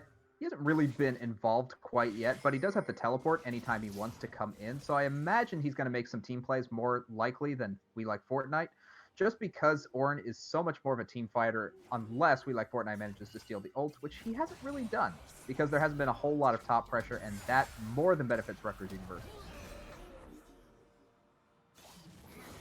Very newly for most of these teams. We haven't seen a lot of Ultimate come out yet. Most of these players are just now hitting 6, especially right around that bot lane. Soul Laner's feeling just a little bit further ahead. But either way, now trying to find a way to make that one meaningful, make it impact. The first dragon has gone down. The second one, Infernal, on the docket before too long here. Will not be holding out much longer, and maybe the source of aggression that we do want to see coming out. Bot side going to be poking out a little bit, but it is about who can get pressure at this point in the game. We do see We Like Fortnite and Blade Cube. Ooh, yeah, we're going to see it. Any League of Legends seasons top laners, you just, slap each other around, beat each other up, and at the end of the day, solo kills are few and far between, hard to come by without jungle pressure. Both of them wanting to assert themselves towards the lower side of this map, make sure that when that dragon does spawn before too long, that'll be a cool ride on off before too long. It'll be a little tough, but at the same time, I do like the pressure coming in from the side of Autumn Mobster. The guns that he has available, I believe he'll have Infernum up in a second, and because Who What Where knows that, he's going to be able to pressure the dragon. But fight! Oh, yeah, hang on. Putting just a little bit too much pressure on that ward to clear it, and does require just a little bit of help from the Syndra. Autumn Mobster trying to go in. He is trying to get out in this bottom lane. This could be tricky. Oh, Kobe finds it. And Clone NG going to be in some trouble as well. I don't think he's getting out of this one. Not at all. Crazy Legs, though. Barely managing to make it out. Blade Cube did manage to have the earlier teleport. Well, actually later teleport, but managed to have a lot of impact. But mid side.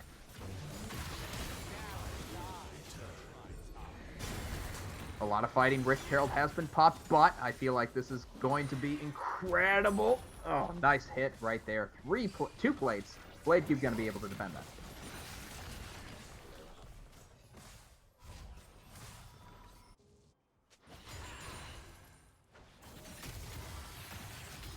And now Gatsu going to be pressured a little bit by We Like Fortnite. This is looking pretty darn nice. We Like Fortnite very low. Let's see if he can get out of this one. Think he's okay here. Gatsu just not able to clean it up as well as he wanted to. The low mana, as well as the lack of flash, I think just preventing that kill at the edge of his arm. It was definitely a good play coming out from Gatsu. Able to show a lot of pressure onto the Syndra. 3-0-2 right now. Just saying to We Like Fortnite, hey, I know you're in my lane. You're not welcome here. Please leave. And he does so right away. So the backs come in. Gatsu now with not a completed item quite yet, but he does have the Sork Boots, so he will be able to do a lot of damage to Nubile, who doesn't have any defensive items to speak of. Just a little bit of lifesteal, which is pretty common for a column. We'll see what it manifests into. Nubile dying quite a lot in the early stages of both of these games. Yeah. He'd start the 1-5-1, 3-4-1, a little bit better of a scoreline, but decidedly behind in the CS. And, we talked about what would happen if Gatsu were able to punish and just be a little bit more effective on that Galio. And hey, now here's the Syndra. Here's what we were talking about in Champion Select. Can he make that one feel as impactful or more so now to keep up with that? Very curious to see. Is maybe looking towards that top side if Blade Cube can keep Fortnite just busy enough, just interested enough. The vision is there. I don't think he cares. He's just going to walk right into this one, and this could be dangerous for We Like Fortnite. Stun doesn't connect, though, and he may be out of this one. We'll see. He's trying to get out, and it looks like that will actually be the full escape. So very nice positioning coming out of the Silas top side. Very good to escape a Syndra buff, and with that, Nubile's able to push out the lane, might even intercept Gatsu in the jungle. We'll see if they can be aggressive enough to really make something of this one. They want to find it. Gatsu's HP already taking a little bit of a beating here onto this tower, but will they be able to dive it? That is the million-dollar question on everyone's mind because the return damage is just so strong. Syndra is so thorny there. Meanwhile, back on the top side, we got a little bit of brawling. Back in the bottom, we got a gank brewing. We'll see if this one comes through as effectively as they want it. There's Clone coming in. That's a huge knockback onto Kobe. The summoner heal is popped, but the Tomcats can eat him. The box is there, but it doesn't matter. He spat him out a little too fast, I think, and that's going to be Autumn Mobster taking the kill. But meanwhile, they're coming back in, and Artie is here. The Xin Zhao trying to get what he needs to. Crazy Legs takes the kill, though. Now Who What Where's trying to stall this one out, trying to keep it alive, and Clone doing what he can to get Artie, but it's just not going to be in time. And with this much damage to run from, I don't know if he's going to get out. The flash is there, the play is there. He's back in the tower, but it's the double kill at the end of the day. Oh my goodness, he gets a response. That's insane coming out of Clone NG, but the gank for gank and Artie managing to clean that one up from what was a very sticky situation in the mid side. Meanwhile, that was Gatsu cleaning up Nubile, and honestly, this is blow for blow right now. Even though Rutgers University did have a dominant early game, this is looking all the way like Catawba has thrown it away.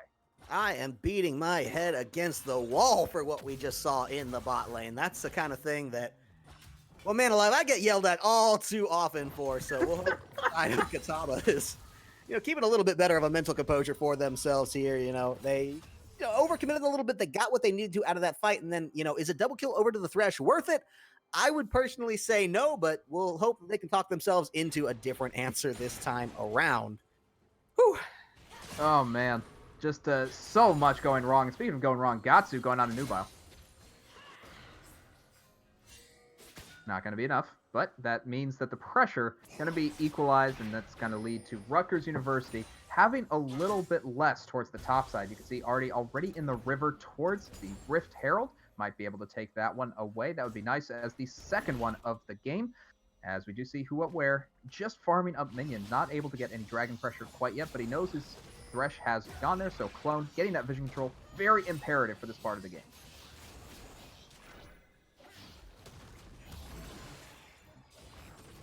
You talk about the our Lee Sin, their Lee Sin experience here.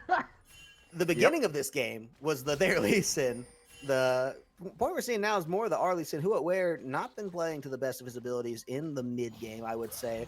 Buying the time and keeping the pressure alive, doing what he needs to do for his team to secure the first turret around this Rift Herald being the eventual trade-off, I think has worked well, but now they really need to refocus on this dragon, make sure that they take it very well, because the Ocean Drake, super critical, especially with an Ornn in your composition. If you can just get to the point of, hey, look, I never really have to back, that is a beautiful spot.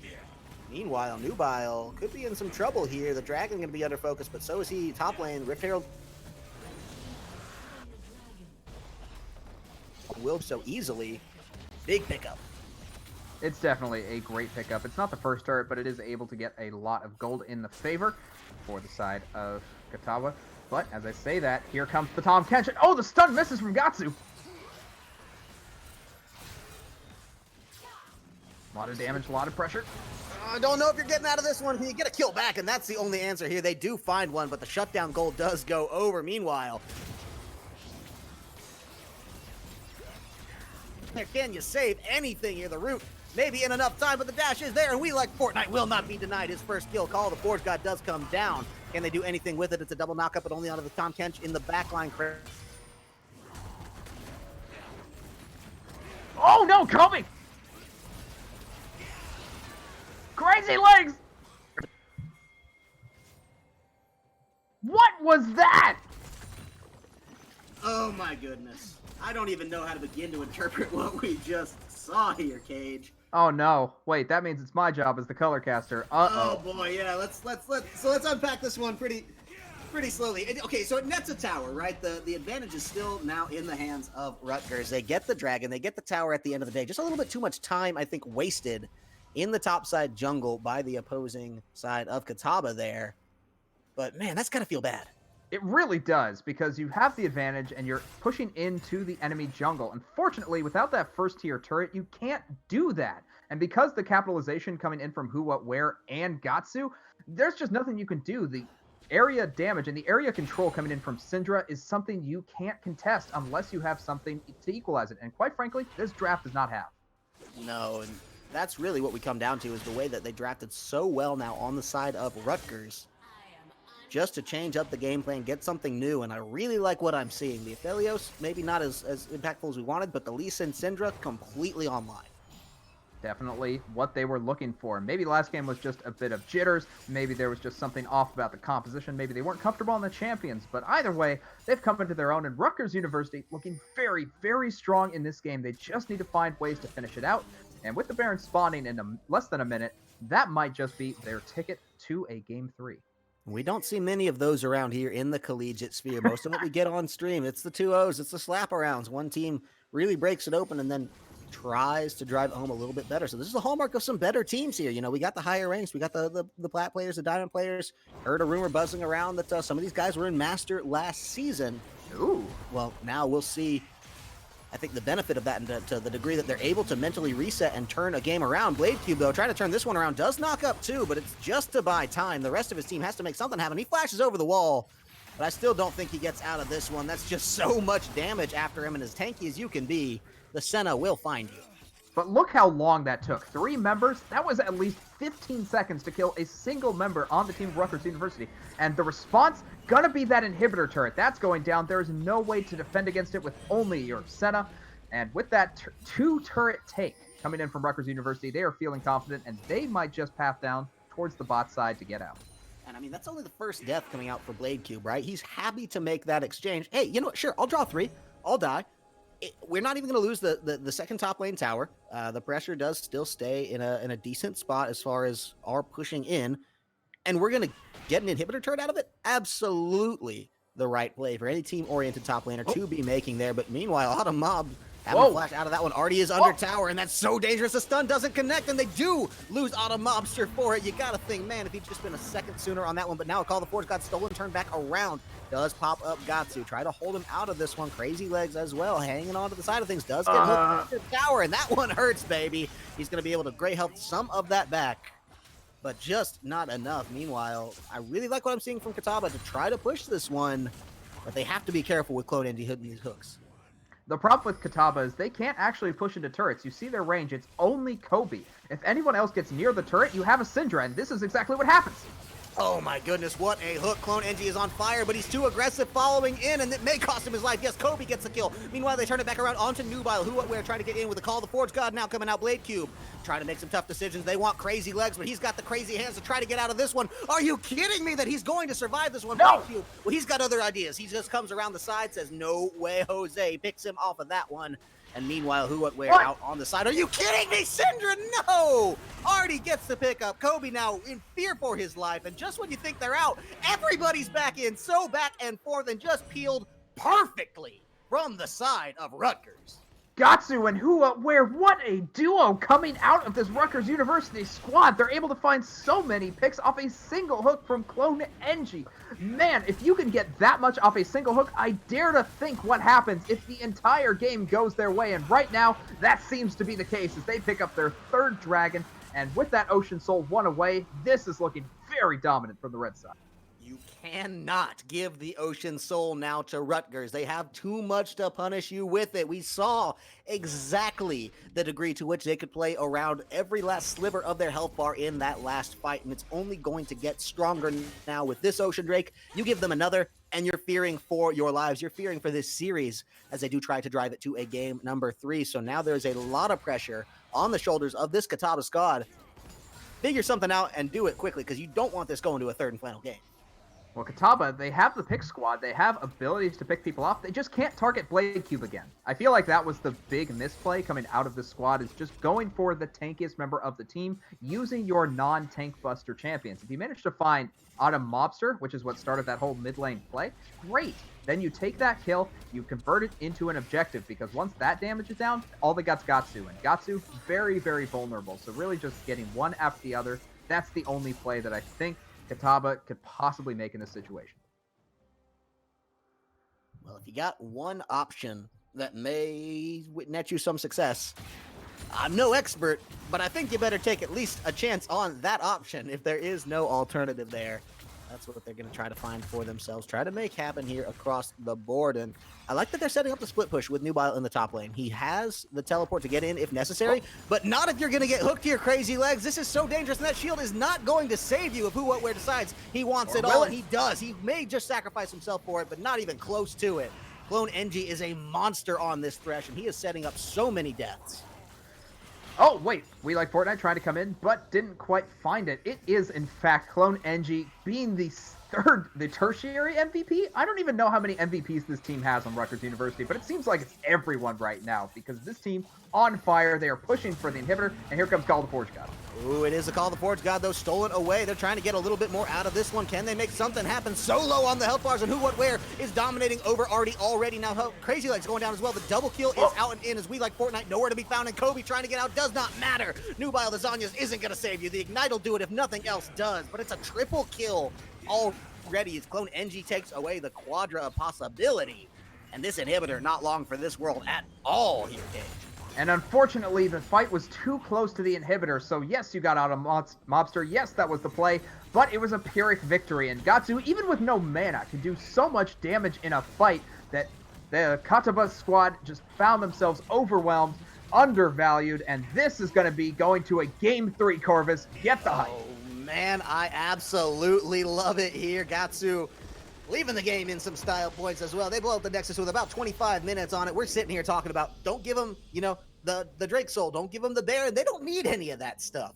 They were Nope. strong enough to pick the fight that they needed, punish the split pushing composition, and come out just outstandingly, I would say. It's incredible that both of these teams have shown dominant performances from their solo laners and their junglers. So really, it feels like it comes down to who can get the Lee Sin first. And whoever does that, it's a binary yes, no. Next game, maybe it's even banned. Hard to say, but I'm excited to see what this game 3 is going to bring. Oh, absolutely. I'm hitting the ban button on that one. If it's me, we'll see. Before we do throw it over to break, I just want to cap on one thing. You're sitting here questioning, hey, who's the MVP for this squad? And, you look at the scoreboard and you might say who, what, where. The 11-3-10 showing on the least. And you can make an argument for Gatsu as well, just for holding things down in the mid lane as well as he did. I'm going to say the MVP is whoever the draft coach of this side for Rutgers is. Because man alive, well done, right? I'd clap if I didn't have this mic in my hands. But man alive, what a turnaround, what a draft shake up here. So now we'll see if Catawba can do the same thing. Maybe Rutgers has shown their hand, a composition they didn't want to tip to the hat too early. We'll find out. But of course, we do need to give the players just a little bit of time to reset on that one, catch their breath, talk about what went wrong, where, and why, and formulate a plan for game number 3. So when we come back, we'll have the conclusion of this series. So please don't go anywhere.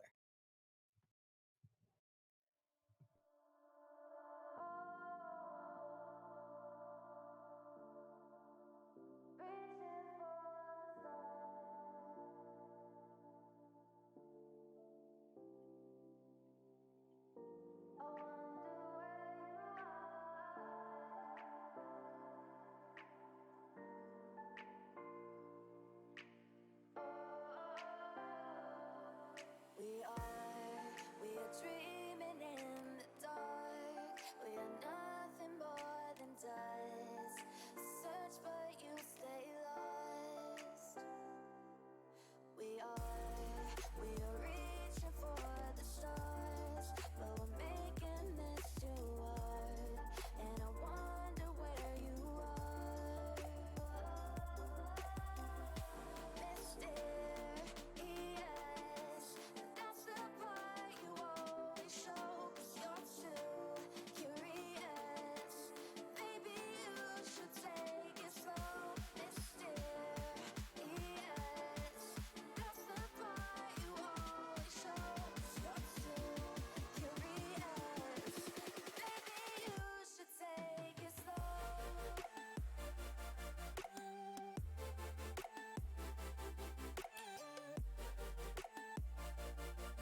Well, as always, ladies and gentlemen, thank you for sticking with us through the break here. We now sit on the cusp of game number 3 in a very hard fought back and forth series, with Catawba coming up big in the first game. Rutgers holding on, but not able to make it happen. Then meanwhile, flipping the script, Rutgers being the full steam ahead engine that did come in and really, despite Catawba's best efforts, absolutely flattened them in game number 2. Now, third and final game lurking. It's all on the line here, Cage. It's really close, and honestly, both sides have shown their strengths in both of their wins and both of their losses. We still saw some really great things coming out, especially from Autumn Mobster coming out of Rutgers University. Now, on the other side, I really have to credit We Like Fortnite. He was in a losing matchup, was still able to make somewhat of an impact. I feel like with a draft change and giving him a winning matchup, he's going to be able to do great things, just like we saw in game 1. Very curious to see now, with the draft being what it is on the line, who's going to be able to make what happen here, because Rutgers, Catawba, both of them benefited very heavily from the Lee Sin pickup throughout. Both of them have benefited very well from versatile supports, I would say, that can kind of pick and choose their engages and have very nice peel options. The Braum, the Thresh, the two that were winning. And hey, maybe sound silly or stupid, both of them benefited from Red Side, which is now where we are going to find, of course, Catawba back on. Curious to see if that's going to make a difference here. Well, we are getting into the pro draft pick and ban phase, so I'm curious to see what we're going to see. But at the same time, Catawba's going to ban Anivia. That's the hard read coming in from the Colorcaster. Boom! It's a bold take. Oh my goodness, look at you. Who Hey, could have guessed? man alive, you should like do sports betting or something. Well, the Camille, the Cassiopeia, the Aurelia. We've all seen these players before. We've all seen these bands, and I feel like we're going to see the Rumble band coming out, possibly even the Lee Sin. Ooh, the Lee Sin would be a departure here from our very Yes, solo definitely. lane heavy runs there. But Boom! yeah, so the set, the lead, both taken out. That leaves up from last time the Rumble, who was banned away, and I think that's actually about it for the first round of the draft and shakeups. Well, Rutgers University saying, hey, we like that Senna that you played last game. Why don't we try it but better? Autumn Mobster going to be very happy to take one of the strongest 80 carries on the patch on this other side. Taba might be thinking about the Aphelios, might be going for the Misfortune, or maybe they go for an outside pick. Maybe they go for the Zaya again. But either way, I feel like they're going to be confident in the Varus lock-in. Okay, so really going down to the A tier, but this is still a very strong matchup into Senna. We've seen it in Academy drafts and Pro Scene, but even in solo queue, very strong. It's a champion I absolutely love to watch because somebody who can very well capitalize on it is just a monster. And wow, you talk about a poke composition building just from the first two champions, the Rumble, it was banned away actually by Catawba. They didn't want to see it against them last game. They're going to pick it up for themselves now this game and now make it a huge problem because generally, you like to think, okay, Rumble, I know how League of Legends works. You send him top, that's a top laner. Not exactly anymore, Nope. right? He can be just about anywhere you want to put him in terms of the solo lanes. Maybe not support, right? But anywhere else you're going to send him, the Rumble can very much ruin your day at this level. So the Ornn taken off as well now coming out for the side of Rutgers. It worked very well for them last time. I'm curious to see if they're going to try to play around it any more drastically to Bladed Cube. I think they just kind of left him up there, said, hey, you know what, be a tank, be some damage for us, buy some time, was really how he did it. So I'm curious how they're going to build the rest of the composition around that playstyle and if he's going to be asked to assume the same role. Well, something a little different coming out from Rutgers University is the Warwick Jungle going to be locked in. So something that's been powerful in solo queue, not necessarily high elo, but very comfortable, especially maxing the blood scent. Very, very strong. And on the other side, Olaf going to be the response. So very powerful junglers coming out, just a little on the unusual side from Rutgers. Yeah, the Olaf actually something I'm very happy to see here. Something that gets a little bit more in your face and not going to get destroyed for it instantaneously. Necessary to kind of help, I think, buy a little bit of room and just the economy of physical space here that is necessary for this Catawba squad to, I think, perform well. So curious to see how that one is going to benefit for them as the rest of the bands are now starting to kind of come into clarity. Rutgers, when they know they don't want to see that Tom Kench again. It wasn't exactly game breaking against them, but it was so annoying that they just got to get rid of it. The Syndra Oriana solo lane focus for Catawba, well, that's, hey, nothing new, right? But on the other side, you got to think about what support are you going to pair with the Senna. You've banned yourself out in the Tom Kench. Personally, I think that would have been nice to see. just in the bot lane pairing, but they still have the Thresh available. And man, oh man, if Clone NG gets that Thresh again, that would be nuts. Instead, it's going to be the Akali ban coming out. So that's actually more towards a mid-side ban. That's a little confusing considering Rumble, more often than not in this meta, is sent to mid. Yeah, I think, they just don't want to give any chance to the flex and try to force this one. Hey, if we can make sure that we don't end up with something weird like Ornn versus the Rumble, where he could just be absolutely pushed to the brink, punished in every capacity, that's gonna maybe their line of thinking there. Maybe it's just an oversight, but either way, with the Braum logged in, that leaves both the Thresh and Leona open for Rutgers, two champions that we had seen the likes of Clone Engie come through and play, I think, pretty productively. Even though didn't win the game on the Leona, still came up very big in some team fights. Was not, I think, really what went wrong with most of those games, should I say. So either of those supports, something I'd be confident to see him on here. I think in the lane against the Varus, against the Braum. Ooh, this is, I'm Mm. not, ooh, he locks it in. Okay, Ooh. okay. I'm excited actually to talk about the Pike. That is very interesting, considering Pike definitely less of a defensive support than the Thresh than the Leap. Well, not Leona, but Thresh and Braum definitely more of Rutgers style play, considering they have the Senna.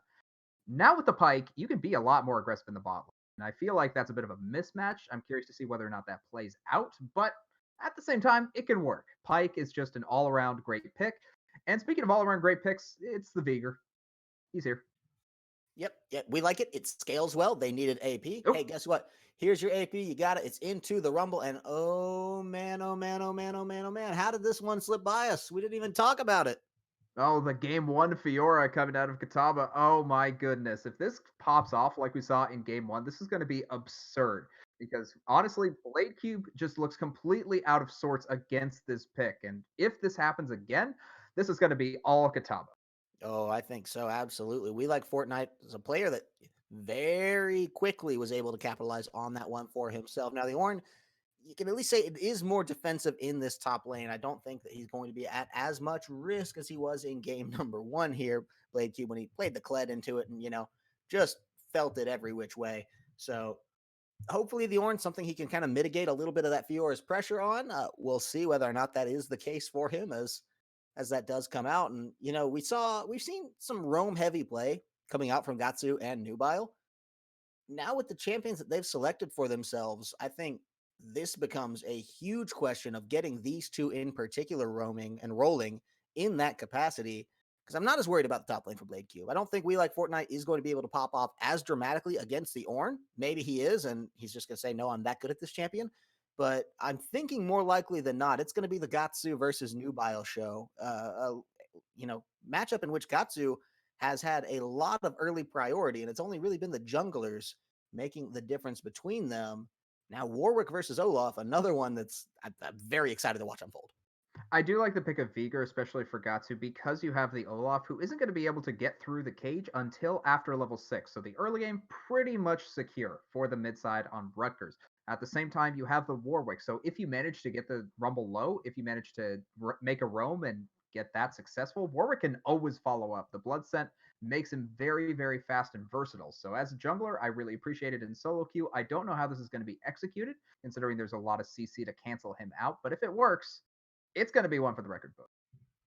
I think so. That definitely. I mean, in such a high pressure game, too, of course, where both teams are really trying to make that push to get themselves well into playoffs. And even if they're not, mathematically eliminated from the record playoffs, the way you come out of your group and what position you come out of your group in seeding wise matters so immensely that now in this game number 3, both teams, yeah, they may be seeming like they have a good time. I know that been talking back and forth between each other in the lobbies. A couple of I've been told popped into Twitch chat to say some things. Having fun. I believe that the focus is entirely on now, and both of these schools are absolutely doing everything in their power to win this game. I think that they're going to want to win the game 3 because more than anything, we talked about the mental state of these players in the game during game 2, and in game 3 that comes up even more. So if they manage to make it through this best of 3, move on to who knows what in terms of the tournament, CSL is going to be a very rich experience, regardless of who goes. It's all about, can you get the mental? Can you play through a best of 3? And especially for Rutgers University, can you get past game 1 and can you beat what beat you before? Well, that certainly is the question on the table here now. They banned the Fiora. It worked well in game number 2. Hey, didn't have to worry about it, didn't lose top dramatically, won the game. Of course, there were obvious other factors at play, and I am minimizing that to a certain extent, but you get where I'm going with it. This time around, they have the Fiora to deal with. They have the Rumble to deal with as well. The mid lane's been changing up pretty dramatically. I don't think we've seen the same mid laner at all this series. I could be No. mistaken, but we had the Galio Cassio to start last one, and then Syndra and Akali. gosh, who did Nubile bring in? Akali, yes, of course. Yeah, Yeah. slipped my mind for a second there. So changing up the play with these solo laners pretty dramatically. The only variable that we have consistently, Crazy Legs on the Braum, and we like Fortnite on the Fiora. So curious to see if this is gonna bode well for them, or if this new plan coming out from Rutgers is gonna be all that. Well, we do have to talk about what the differences are between this and game one. So Artie was able to get a lot of pressure off the Lee Sin, and I talked about the Lee Sin a lot. It's been banned this game for probably the same reason. And I feel like Olaf is going to have a lot more trouble getting into the early game just because he doesn't have the gap closers available. That said, he can make it into the mid game just fine if he just manages to get a couple of early kills. If he manages to get specifically we like Fortnite ahead, I feel like Nubile is not going to be a target for him as much. And Kobe can just stay safe in the bot lane. On the other side for Rutgers, we have to take a look at their engage. They have the Ornn, they have the Pike, and they have the Warwick Vigor combination. So if you have all of those put together, they got long range. They got to watch out for that long range on the side of Catawba. So Rutgers, they are the ones that are going to decide the posture of this game. We'll see if they are able to decide it cleanly and which one will be able to make the calls that eventually lead themselves to that glorious Nexus explosion and series win. But of course, we are in the 3-minute delay, about halfway through, a little less. We do still need to throw it over to break, just chew through that one. And when we come back, we'll have game number 3. Of course, shout outs to HyperX and GameStop. Thank you so much for your support. Definitely check out some of the cool things they're doing. And we'll be right back. Thanks.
Well, thank you for sticking with us through the break, ladies and gentlemen. The GLHFs come down. The players are getting ready. The sides have been swapped yet again. Catawba coming to the red side of things now. Rutgers trying to keep that momentum alive from the blue side. Blue side yet to win a game in this series. Match point, everybody, I think, feeling the heat for this one. And Rutgers, well, they may be up to some familiar tricks here. We'll see if they do. No, they're just gonna draw the line of scrimmage again. Yeah, don't get me excited. Don't give me hope. It's just going to be a 5-point, make sure nothing's happening, no shenanigans, everything's normal start. Unfortunate for us. Snoozer-roozer. Yeah, we are just kind of resident sleeper until something happens in the mid lane. Nubile, not going to get caught out this time. I believe it was Autumn Mobster that got hooked and lost about half his health in game 2. But he's learned, and I'm glad that coaching staff took him aside after last game and said, don't do that again. Oh, man. Best Warwick skin in the game on display right here, ladies and gentlemen. Pretty good. And there's a reason it's so expensive, man. I mean, you saw that back animation. It's incredible. Worth every penny. Keep this game going. By all means. And right now, it looks like Rutgers University is looking to continue their domination streak. They did manage to take game 2. And with these pickups, I feel like especially Gatsu is on a more comfortable setting in the control mage. But bot side, what are those shenanigans? Yeah, Crazy Legs happy to just walk into this one. Varus, Braum, a strong composition early, but the Pike to pull back Kobe in on this one. They're trading HP like no one's business. I think this favors Rutgers, though. You know, you give up the support HP to take it out on the enemy AD. Well, that's always going to feel worth it. It's also the fact that you did poke onto Pike. He's just going to get some of that back no matter what. Even at level 1, that regen pretty darn strong. And you can see Autumn Mobster already playing up pretty aggressively. Crazy Legs, though, on the Braum, no slouch himself, looking for the Qs, not being able to find it. You can check and see where the junglers are and whether or not this affects anything. I don't believe so. No, yeah, I mean, these junglers are I think, both very aggressive, both looking for those plays anywhere and everywhere they can, and yet they've drafted themselves some things that just feel a little better in a post-6 world. Already obviously going to be maybe just a little bit more impactful. All you need is the undertow really to feel like you're just making the most there on the likes of that Olaf. You know, where on the Warwick, he's going to want to, like, I won't say wait till that level 6, but he's certainly going to feel a lot better about his gank potential and just the sheer lockdown of it all once he gets to post-level 6. So I'm not sure I love it, just from the simple perspective that where was most effective last game when he was causing chaos on just all fronts of the map, running back and forth, making the ganks happen. I don't see as much potential there in this particular pick for himself. I'd love to be proven wrong by him, though. Could be the case, but right now he's pathing towards the bot side. Did manage to catch him. Top side. We've seen this before. Oh no, Corvus. Yeah, Blade Cube. Probably thinking the same thing, just sitting here like, no, as he's tapping the back, backing up buttons there that he needs to be, just trying to bellow the breath right back, get what damage he can out and where. We like Fortnite. We've seen what he can do, and no one knows better the way that feels than Blade Cube, but that's going to be a pause as we got a quick DC reconnect coming out from the likes of our good friend Gatsu. Gatsu, he was playing that Vigar. He felt pretty confident, and then his internet kind of decided not to. So unfortunate for him, he should be back relatively soon. Pause still going, so until then, we could talk about how the early game's been going. In terms of jungle pathing, it's been very much in Artie's favor. We can see on our screens 22-14 in CS score. You can see Krugs versus Raptors, so 2 camp advantage to the side of Catawba. Players just taking a nice little courtesy pause there. Wanted to, show you the lovely caster faces yet again. If you aren't sick of us yet, just remind you that we're here, that we love you. Make a little eye contact. Hello. Good to see you. You talk about... Oh, go on, please. No, I'm sorry. I just did that transition to transition. Sure, of course. You're talking about these jungle paths here and the way that Artie, most certainly looks like he's being favored here. You talk about what he can possibly gank here, though, early on. And it's got to be frustrating, right? Because pre-level 6, you're not going to be able to do much against Gatsu, just being able to drop the cage on you, Blade Cube's so pushed in, we like Fortnite really doesn't need the help, and I don't think unless they want to execute a dive, that's going to be likely, or a hard champion to do that against too. That kind of limits you to now, okay, hey, what can we do against this bottom lane? I think the side of Clone and Autumn are, playing well enough up, and it doesn't really even seem to be on Artie's radar that much, that curious to see if he can take this lead and make anything of it quickly. Nope, there's the cage going down, but yeah, we do need to think about whether or not the 8 CS advantage does mean faster back timings, and so far it does. So he was able to do a full clear and back before Warwick finished his first full clear. So with that, I feel like bot side's going to be pressured, but as I say that, we like Fortnite and Blade Cube going at each other again. Blade Cube leaving a lot of damage on the table there, just slightly misdirecting that Bellows Breath. Not what you want to see. So we like Fortnite. He'll take the freebie and still feel a little invigorated in this lane. Blade Cube, though, I think the levels have been good to him. He's been saying, hey, I can step out of this one just a little bit here. And the comfort zone slowly starting to expand for this guy.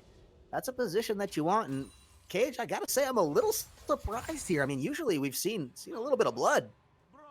Yeah, it's because the junglers have been so different. So we had Xin Zhao in game 2. We've had Lee Sin in both games. And because you have those two junglers, they're able to gap close so well that even if you have a tanky top laner in Ornn, even if you have Fiora, there's always a response that can come from the jungle side. But neither of these early junglers, as you said, it's a pre-6 world right now, and it is a very, very killless one.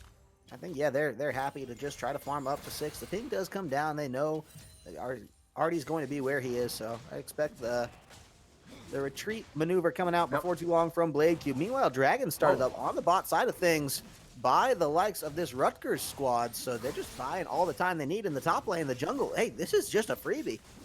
This is absolutely free, so very nice on Who What Where to immediately respond to the top pressure. And even though he was behind before, I feel like even with the gold discrepancy, that doesn't matter. He's able to get a dragon for his team, and Cloud Drake specifically, very nice for a Warwick.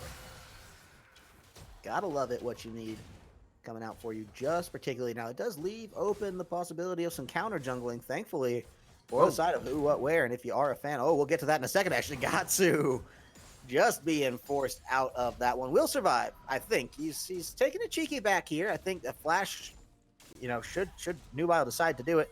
Yeah, not going to be the case.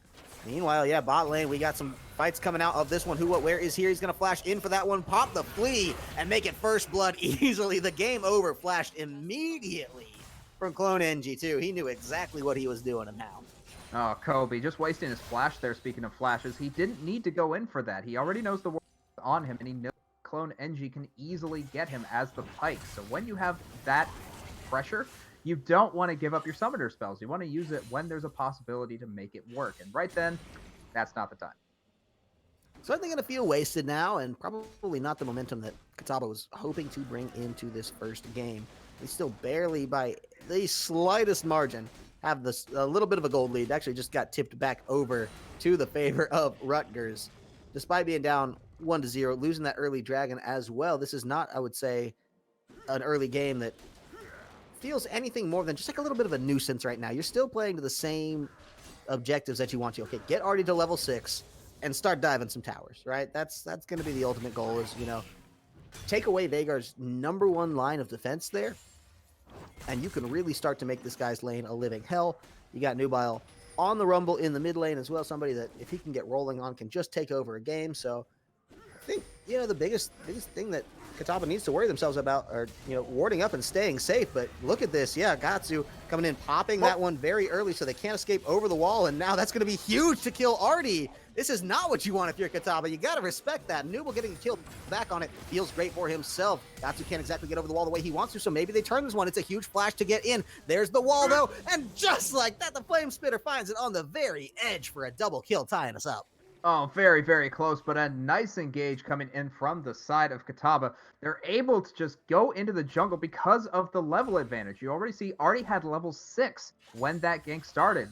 Who What Where only level 5. So when you have that disadvantage in terms of ultimates, that's when the fights really start to get chaotic. And Who What Where, he tries his best to go in, but unfortunately, they're all clouded up.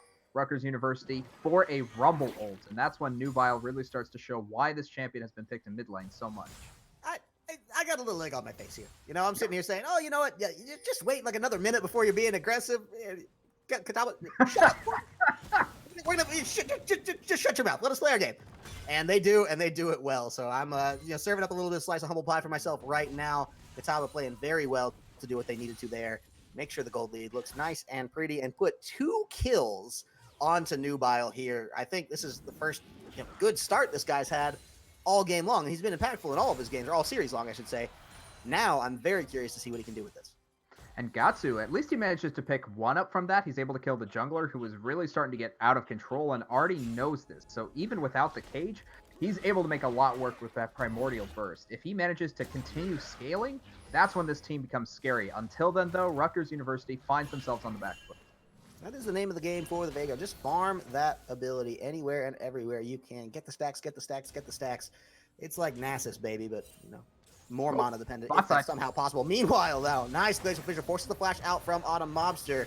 Clonenji trying to get out of this one, too, with some fancy feet from the Pike. And actually, the kite damage here may be enough to make Crazy Legs consider this one again before going in almost with the piercing arrow. Beautifully done, but not there. Now, who, what, where?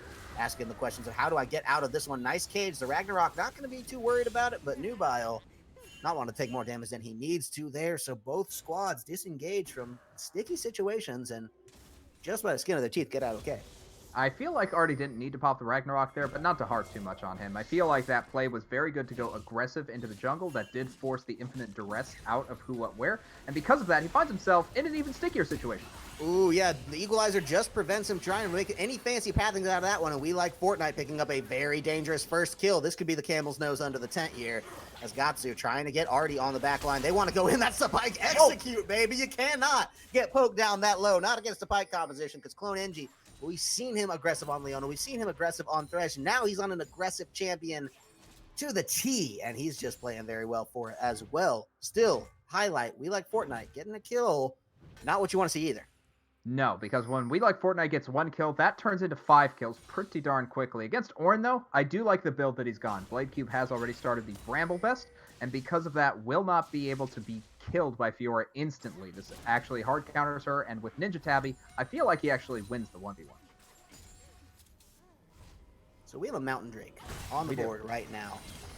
Neither team super anxious, I think, to try to take it. Neither team composition feels like, hey, Mountain Drake's really the most important thing to us right now. I think it'd be just a little bit better on the side of Catawba. They really love the siege for that one, especially with a carry like Varus and the Fiora involved in that. That extra little bit there is going to, I think, make the difference for them. So I believe they're a little bit more motivated to take it away. It's going to push us now either to an Infernal or an Ocean Rift, which is going to get a lot more interesting to me because I think both of these compositions benefit incredibly well from either of those dragons taken in succession here. So, we get the Infernal Rift. We like Fortnite, Artie, Nubile, Kobe, even. These guys are all going to be delighted to get that. They want that as much as they can. Ocean Rift, one of my favorites in the game. Just so beautiful to have. We'll get to that in a second here because who, what, where. Taking up way too much CC. That's going to be huge that the Glacial Fissure actually does not connect, but Kobe connects well with the piercing arrow and makes that one happen. The Ragnarok is down now to try to kill who, what, where as well, and nobody's getting out of this one on the side of Rutgers, baby. A double kill for Kobe, and Artie takes credit as well. That's going to be the Mountain Drake instantaneously taken after this. I'm not entirely sure what the side of Rutgers University was doing under turret. You already know that Kobe can re-engage, and Nubile can wave clear. What is that telling? Oh, he's trying to spoof him. He was trying to make him think that, hey, the top laner's coming in. I got to get out of here. No, they sniffed it out. He said, I'm just going to kill Gatsu anyway. He was trying to be sneaky, but now both summoners down and behind enemy lines. They're going to be able to retreat for him very effectively should they decide to try to close this one out. And he's threading the needle as well. He'll take 2 tower shots for this. It is an Infernal Rift, and now we like Fortnite. Oh, he's just going to get this one hand-delivered, but he has to wait out the cage, baby! And you're kidding me, Gatsu. Do you pull this off? There's no way. This chase is going to last a long time. He actually executes himself. Oh, my goodness. What a genius. Whoa, I thought he was only Galaxy Brain. He is actually Universe Brain coming out of this Vigor, able to try the teleport plays, but then getting the execute after the giant chase. I don't know what I just saw. That mid laner's name, Albert Einstein. The meme will come through beautifully. Everyone clapped, handed him $100. Play of the series right there, irrespective of the outcome. I absolutely love what I just saw from Gatsu. And speaking of what you love, how about this? Oh yeah, I love executes. I love Pike. I love Varus, and unfortunately don't love seeing him die, but absolutely taking up the pressure in the right way here. And I hope Rutgers University and Catawba are having as much fun as we are here. The teleport is coming down. They know this one's the Ornn this time. Clone is there, but he's already going to get the slay down onto Monster. They want to find more of this one. Crazy Legs, he's going to go half health. The Call of the Forge God does come down. Artie, undisturbed thus far, and there's the Braum Shield, baby. No Call of the Forge God for you. Meanwhile, now Clone trying to do what he can, but without Mobster here, they just don't have the damage, and Blade Cube has to flash out of that one. I think they're all out in one piece. But now they have to deal with We Like Fortnite. He's going to be a menace to this tower backline as well. We do have Nubile coming in. Oh, this could very well be the dive. Blade Cube under pressure. Ooh, so much damage from the Equalizer. Nubile there with the flames. They're not going to hit the lance. And they do get out in one piece. Who What Where trying to make something happen now on the top side with this tower just to balance things back around, hopefully. Meanwhile, Clone has to be careful here, but towers are going to be traded. First one will definitely now go to the side of Catawba there with We Like Fortnite. That was a lot of plays. That was only one kill for all of that. So Autumn Mobster does fall in the initial engage coming in. Just pushed up a little too far, and I feel like Rutgers University have made that mistake 2 times this game. They need to stop doing that. Yeah, well, speaking of that, to be careful here. Nubile, ooh, does he turn this one back around? Gatsu getting some nice peel for Blade Cube there, just to step in front of the damage and say, hey, don't worry. I may not be the Braum, but you can still stand behind me. And does okay at peeling that one back. Nubile having to think twice about it now. Still the 2-0-1 scoreline for himself. Part of the triple-double triad here, sitting on 2 very comfortable kills. Artie and Kobe being the other 2. We Like Fortnite not as able to pop off in the way that we thought he might be early, but hey, that door is still far from closed. He is definitely in a position to hard carry this game. He just needs to get out of the Ornn lane. We can already see he's picked up every item he needs to beat Fiora. As soon as he finishes the Sunfire Cape, he is going to be actually unkillable by anyone but Nubile. So they need to get some lane assignments on the side of Catawba. And once they do, they'll be good to go. But Autumn Monster, he's not good. Yeah, has to get out of that one with the flash. The heal. Are you kidding me? No way! No way to pull that one off. This is just the close, great escapes coming out now from the side of this wonderful squad of Clone Engie. Maybe he gets a great escape too. I don't know about that one. The flash over the wall. Yeah, no. Crazy Legs finds it. So Rutgers, they're 2 for 3 on the just barely getting outs. Very, very close. I believe that was production that said 22 health on that Senna. I would have said single digits. It was looking pretty low, but not as close as we would have thought. That said, he should not be against Nubile. I don't know where the lane assignments were. It is so easy to catch him out. And speaking of getting caught out. Ooh, Nubile, goodbye. Full combo says you are out of this one, sucker. A second kill picked up now for Gatsu on the Vygar. We know what he can do with that one. 2-2-1. Really one of those seems a little dishonest. We'll talk about that in a second because Who What Where slays Fortnite now. Down with the help of the Call of the Forge God. Big pickups as well. So a nice swing in the favor of Rutgers across the board there. This game has gotten very sloppy, Corvus. I hate to say it, but I think both the teams are starting to feel the pressure a little too much, and now both sides are getting caught out at various spots. Let's see who gets caught out next. Right now, it's looking like Artie is just going to pop the Rift Herald. Is fine for now. I feel like Olaf the least likely to get caught out in any situation. Meanwhile, look at Autumn Mobster. He's happy to just try to seize this one up here in the mid lane, and knows Gatsu's got this one taken care of here on the Shelly. We'll just try to stack that one. Beautifully done. Hey, keep that moving in the right direction. So we've got a full lane swap building here in the bottom side now, coming out for the likes of Blade Cube. He's going to be happy to just set up there. Pressure on the tower. Already lost his. Bottom's lost as well. So, you know what? Hey, Rift Herald's not a big deal. We're just going to play around that bot side, play around the next dragon. This series of Infernals could be so huge coming up for what's next. Oh, dragons are definitely going to make a difference. And you know what else makes a difference is build order. So I want to talk about Autumn Mobster, specifically on his boot pick. I don't think you actually get much out of attack speed on Senna. Usually you want to go for more of a defensive build. Because he's gone Berserker Greaves, yes, his auto animations will be a little faster, but on Senna you don't gain attack speed. So very curious why he went for that as opposed to the more traditional Ninja Tabi or Mercury Treads. I feel like he's going to be at a disadvantage because of it. But that said, we have a dragon fight on our hands. We do. Both teams want this very desperately. Meanwhile, leaving We Like Fortnite in the top side, it's going to be actually Who What Where who has to deal with him. So no jungler coming out now from the side of Rutgers University to try to make this one happen through. So they do have to be careful. No teleport for We Like Fortnite either. So So this is a 4v4 in every aspect. I think both members will be trying to run back in tandem with each other. Nubile, though, gets a huge equalizer on the backline, is locked up. The Forge got coming down. Crazy Legs gets in on Autumn Mobster so early. This is all going the way of Catawba to start as Kobe picks it up massively. Move this one forward. Can they get more out of this one? Pike's trying to dance around everywhere he can. Clone Energy does slay on the Nubile, but is that enough to get him out of there? No, who aware onto Kobe. This is big, but he will go down as well. I am certain of it. And Ari rampages through to take that one away. Clone Energy, the only survivor. They find 2 but lose 4, and now the dragon is in the sights of Catawba.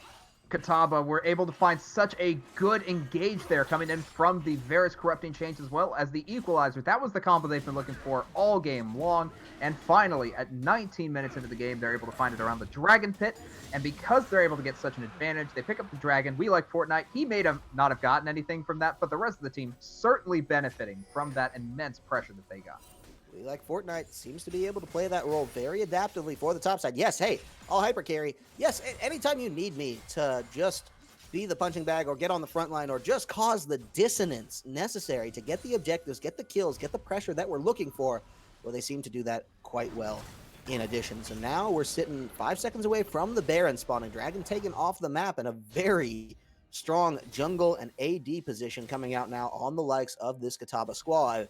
This has to be where you start to think a little bit more nervously about that particular objective, and I don't love that Rutgers don't even have a single ward out there. It's really tough to get vision at this point in the game. You can already see 3 control wards from the side of Catawba. Going to be interrupting any type of vision they get. Nice scout coming in from Senna, unfortunately at the wrong time. So he's going to see that they're not on Baron, and he's going to feel confident backing. Nope, he actually stays around. That's a good call. And the rest of the team just kind of collapse around him. They should be towards Baron, but right now they're towards mid. You know, I don't mind this at all. I think they probably think it's, a little too early. They send in Clone just to try to make sure that nothing fishy's going on. Now, this is the dangerous part because the Equalizer does cut off a lot of his escape. It's not the perfect route. And flashing the chain of corruptions. Talk about the fancy fingers.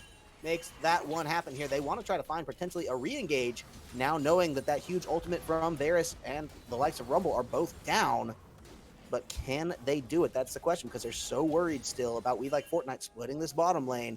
They have to leave Blade Cube down there. They have to be careful because one misstep could cost them the Baron. In a post 20-minute game, these many towers down, you just never know when that one fight could turn disastrous. Well, a lot of mobs are trying to go forward. Nubile in trouble. Ooh, they want to get some of this. There's going to be the freer on that one, but having to walk just right out, flash right out, still gets knocked up by a huge glacial fissure, means Nubile coming in huge. Both teleports are on the back line of this one. This is bad for Blade Cube. He teleported right into enemy territory. The rest of his team was not there to hold up, but Gatsu now trying to turn this one back, trying to get as much damage as he can as We Like Fortnite, keeping up the pressure, keeping it alive, trying to go for Autumn. Does he get it? The answer is no, not yet, but he's out of the fight, and that is what's most important for now. Wait, the cage does a lot of damage, but Kobe barely manages to survive. Yeah, he eats that one. It's not over yet.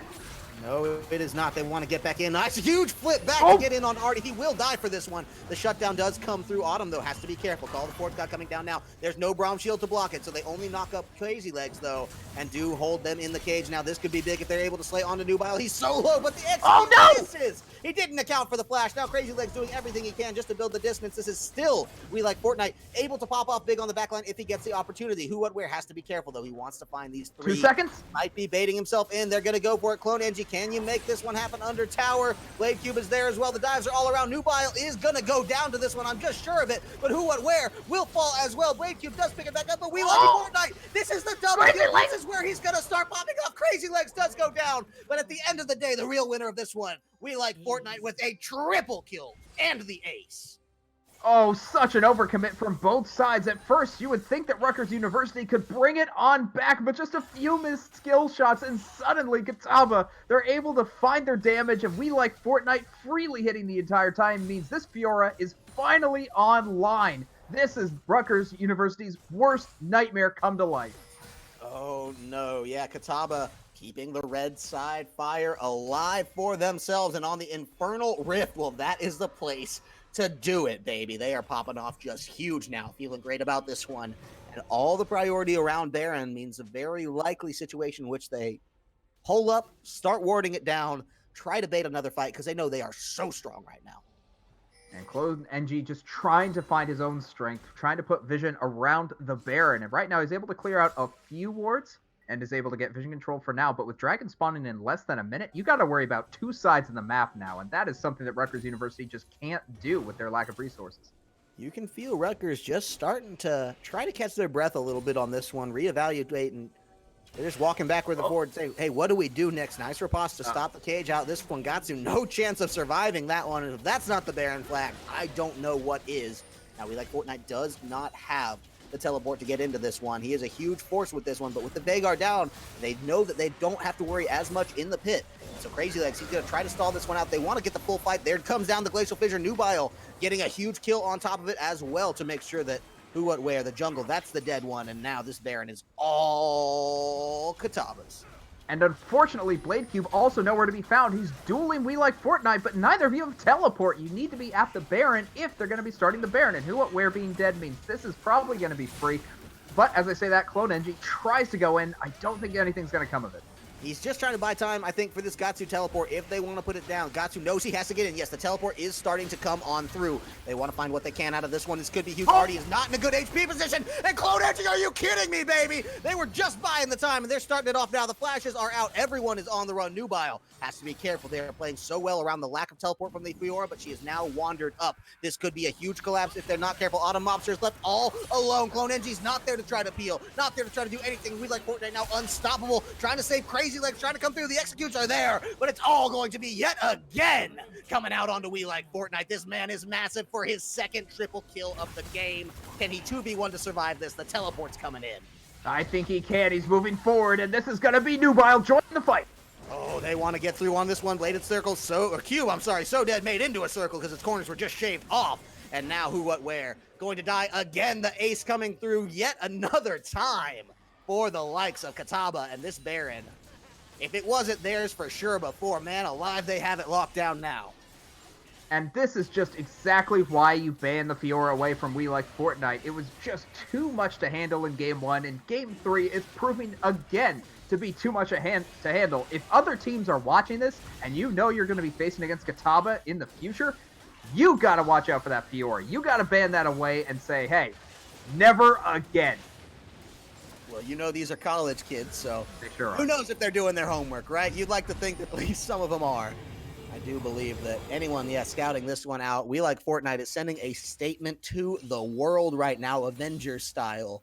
Every team in the conference knows exactly what's going to happen if you give this man Fiora in a playoff setting. It's really just completing the Infinity Gauntlet right now, and I feel like We Like Fortnite is really feeling himself in this series. If anyone is going to go home happy tonight, win or lose, it's going to be We Like Fortnite. Just powerhouse performance, able to dominate a team, and the cleanups are just so clean. I can't believe that he was able to roam from bot side to top side and pick up 5 total kills. Absolute madman. I don't know if Rutgers, communication is just dissolving to that point that they just really kind of left Autumn Mobster out there in the middle of the river to just kind of die, not ideally. That really does feel like the breaking of the back moment. They're only 5k gold down. Only 3 towers have been lost, but against this team with a mountain and 2 infernal drakes right now, just to really hammer your towers with this Baron, really cause a damage. Hang on, we'll get to that in a second because that's what we're trying to go in onto this one, trying to get a little bit more. Execute. They got a shutdown already onto Nubile, and Crazy Legs goes down as well. What a huge pickup, because if We Like Fortnite's not there, they know they can turn this into something at least.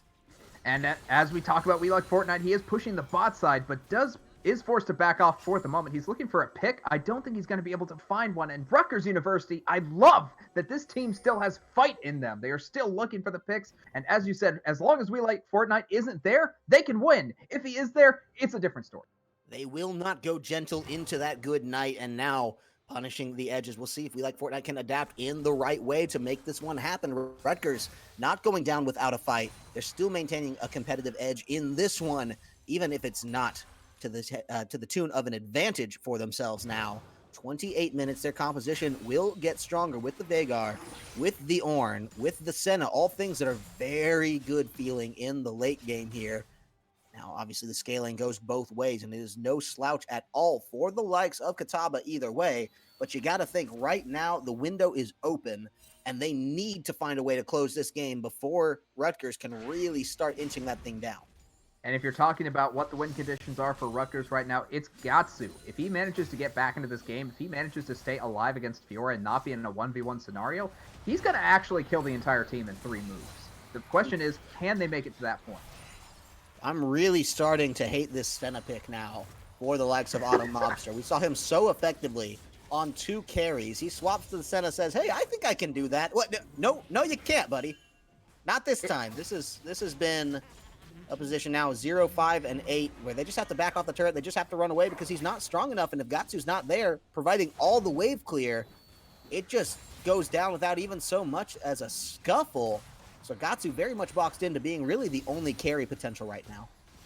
It's looking very, very tough right now and a very dark moment for Rutgers University.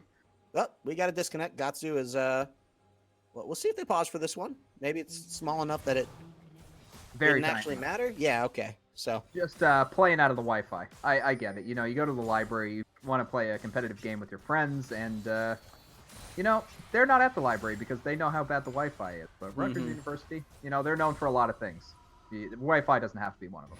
No, it's okay, right? Yeah, get yourself an education. You know, they got books. They got books at the library. That's where you do your reading. Yep. Wi-Fi's a distraction. We all know you're just going to browse r/League of Legends on Reddit anyway. That's okay. None of us judge. It's all us too, right? It's all us too. Same collegiate experience, but you're here on the stream. You got to be better. So I don't know, man. If it was me, I would be on the internet looking up HyperX. I'd be on the GameStop website looking up the esports side. But that's just me. You know, I'm just one of those people that likes quality things. Plugged with aplomb, my friend. Boom! Thank you for that. The CSL thanks you, as well as HyperX and GameStop. We'll see whether or not either of these teams will be doing either of our sponsors proud here at the end of the day. And, you know, you talked about the gameplay level kind of devolving across the board. It's still been strong mechanics carrying this one through, as well as, I would say, focused rotations more so from the side of Catawba right now. I know that's easier to say just because, you know, they're ahead and their rotations have been going better, so they're going to be the ones that we tend to notice more here. But regardless, if they can't refocus, if they just let this one hang out and get stranded a little too long, they certainly are putting themselves at a great risk. Nubile getting a little caught out here. I have to feel like his positioning was ambitious, to say the least, but at least the rest of the team is collapsing, and that Barisol misses. Unlucky. Yeah, huge chain of corruption whiff there. They're going to be feeling that one for the foreseeable future, as that's really one of the best engage tools now coming out completely lost. Crazy Legs does still have that glacial fissure there, but of course has to be careful how they're going to use it. 3v4 or so building around. Artie is running back to just clear the jungle, do a little due diligence there, and they know that they can get We Like Fortnite out. So all in all, actually, this is just a pretty free takeaway coming out that's not going to be punished. Not in the slightest, but with Dragon spawning, I feel like this is exactly why you put pressure on the bot side of the map right now. Catawba, they're going to be pressuring it. I feel like they have the full advantage with Blade Cube in the top side. Certainly so. Blade Cube has to be very careful here because he can get soloed out, especially when you consider that Guardian Angel now just making things so difficult for anyone that's going to be stepping up to We Like Fortnite. This is the next Infernal Drake, number 3, being taken out and away. They're trying to get in, but it's not going to be enough for their steal, and that's probably walking right into death's door there. Nubile gets the kill for that one, drops the equalizer. The teleport comes down. They want to turn this into more of a fight than it is. Gatsu, you're not making the great escape twice, my friend. We Like Fortnite. Well, you'll buy a little bit of time against him, but he still finds you at the end of the day and goes legendary at the 10-1-2 scoreline. Meanwhile, now this bot lane looks like it's going to be taking an absolute thrashing once the minions catch up, once they get there, because 5 members on the side of Catawba will not be denied. Not in the slightest. 5 members, no Baron, but this might just be the end of the game. We Like Fortnite trying to push forward. I feel like this is exactly what they need to do. Send 5 members, don't have to think about it, and just win through fight. They want to get it, and they're trying to find it right here, right now. Kobe gets in onto Autumn Mobster. That's his 6th death of the game. Bladed Cube trying to do what he can just to dash back to the steps of the fountain, but you can't defend the base from there. And Call of the Forge got so cleanly denied into the Braum. Meanwhile, the Glacial Fish are going to just not find anything right at the edge, but the inhibitor is what they want. The Nexus turrets are what they want. They might have to respect Gatsu coming up in just a couple of seconds, so they do want to tease that one off, but leaving the game, well, this is the wrong time to do it, my friend. The signal is going to go down, and everyone is going in. They want to find it. Bladed Cube, though, trying to keep it off with the reconnection. Does come through at the right time. Redemption. Oh, I think they get out of this one okay. I don't know if Gatsu wants to chase it because he could be in so much trouble. Who, what, where? Didn't get the memo on that. He still wants to push this, has to walk it on back. Oh my goodness. They're doing everything they can to survive here, but Catawba just looks so damn strong. I'm surprised that Catawba just didn't end the game there. Just too small. I keep saying too small. Too few time. That's the right grammar on Gatsu's respawn timer. So he was able to come back, able to make this game continue. And with Baron up, I feel like this is just the final swan song from this team, as Rutgers University have to find a way back into this. Oh man. Gatsu and the connection issues feeling very rough right now. Who, what, where as well in the later stages of this game seems to have been falling off every engage he's tried. Well, he's been punished succinctly for it. Now feeling like their backs are against the wall, digging in with everything they got. The question on everyone's mind, how do you deal with we like Fortnite? But even so, in the interim, Nubile, Kobe, both of these guys now have the damage to just absolutely shred you. So you have to get the perfect picks. And this may be where they want to start it, but that would certainly be giving over the Baron for showing all these members now in the bot side. This is risky. Risky is one word for it. I think a game-losing play is more of an accurate phrase right now. They're trying to put a lot of pressure onto Fiora, but we like Fortnite very good at escaping pressure. So with that, he's able to draw everyone to the bot side, and Baron very freely goes over to the side of Catawba. That said, we like Fortnite. He's safe, but he doesn't have to be. Oh, Clone NG very low. Has to be careful to get out of that one. And we'll regen some of that back up, but Autumn Mobster, you can tell the absolute caution that he's playing with around this one. And we like Fortnite not even scratched on the surface of this one for themselves. So now just procking out these lanes very well, making sure that the super minions are going to have all the help they could possibly desire, because they don't want another inhibitor out of this. They want the Nexus turrets, and that's what they're trying to find. They do get some good damage in onto Artie. Can they kill him in time? Who, what, where says yes. Does this mean the rest of the fight breaking out? Because Fiora just tried to end the game. She's on the Nexus towers right now. Keep that in mind as this fight does unfold, because now the members of Rutgers are doing very well to get these kills. We like Fortnite push off medium-like. Now onto Blade Q. Has to be careful that they do not collapse in very well, because here they come. She finds the first kill. Nowhere left to run, but the Guardian Angel is still there. Meanwhile, the topside inhibitor is being taken down. It doesn't matter what you do or where you do it. Catawba will have a punish. Gatsu, oh no! Can he survive this? We like Fortnite just might pop off massively. He's still staying alive. Still gonna make it out. You're kidding me. Autumn Mobster, the last one remaining, and there's just nothing to be done about it at this point, Cage. That is going to be Catawba coming back viciously, securing the third win for the red side, securing the third play now for themselves, and securing the series. All Catawba.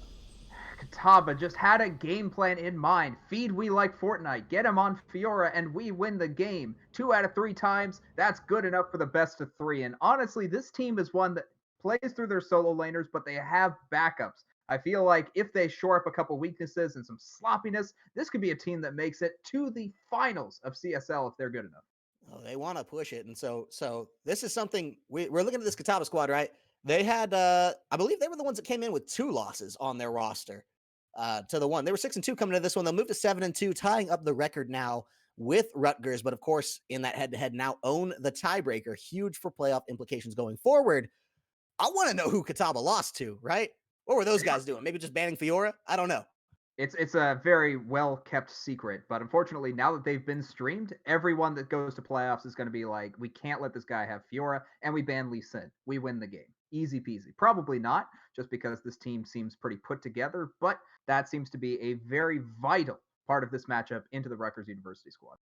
Well, Rutgers University, they put up a fight at the end of the day, and, to have such a decisive game number 2 coming out against this Catawba roster showed that they do have the resilience to really push this through, and I think this is definitely going to be a learning experience should they come and be in a position where they have to meet up with Catawba again. I think, now they have a lot of good film on track for what to do and kind of what went right for them and what did not. And everywhere the game started to sort of take shape or devolve for themselves here. So at the end of the day, you had some great play from Gatsu trying to hold them in the game. Who, what, where, I think as well on the likes of that. Warwick put up a phenomenal early game or mid game, I would say. The early game, we're getting 6, whatever. Mid game, very impressive rotations, very well. Late game did fall off. So, I mean, we kind of just saw strengths and weaknesses from all of these comps at every single time. So, of course, do want to issue a huge congratulations to Catawba on their 2-1 takeaway this evening. A thank you to both teams for appearing on our stream. Now, we are going to be trying to see if we can set up a winner's interview. We obviously don't know. We do need to see how the players respond. If they're feeling talkative tonight as well, it's always just a little bit more complicated when you are in the online setting. So while we do take a quick break for that, we'll let you know whether or not when we come back. So please don't go anywhere. We'll close out the stream just after this.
Well, hello, ladies and gentlemen. Thank you for sticking with us through the break. We are joined by the one and only We Like Fortnite from Catawba's victorious top lane here. Congratulations, first off, on an absolute stomp, a clinic, I would say, of those Fiora games that you brought to the table.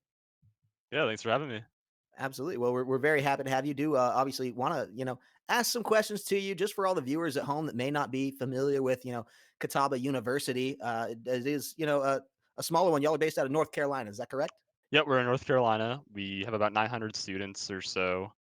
Pretty small school. The varsity program started about 2 years ago, and yeah, I mean we're kind of just doing what we can with what we have, and I'd say we're doing all right. Well, perfect. You led already into my next line of inquiry there. The varsity program. What kind of support do you get from the school? What does a varsity program mean in terms of the school's recognition of y'all, and what does that really look like on a day-to-day basis?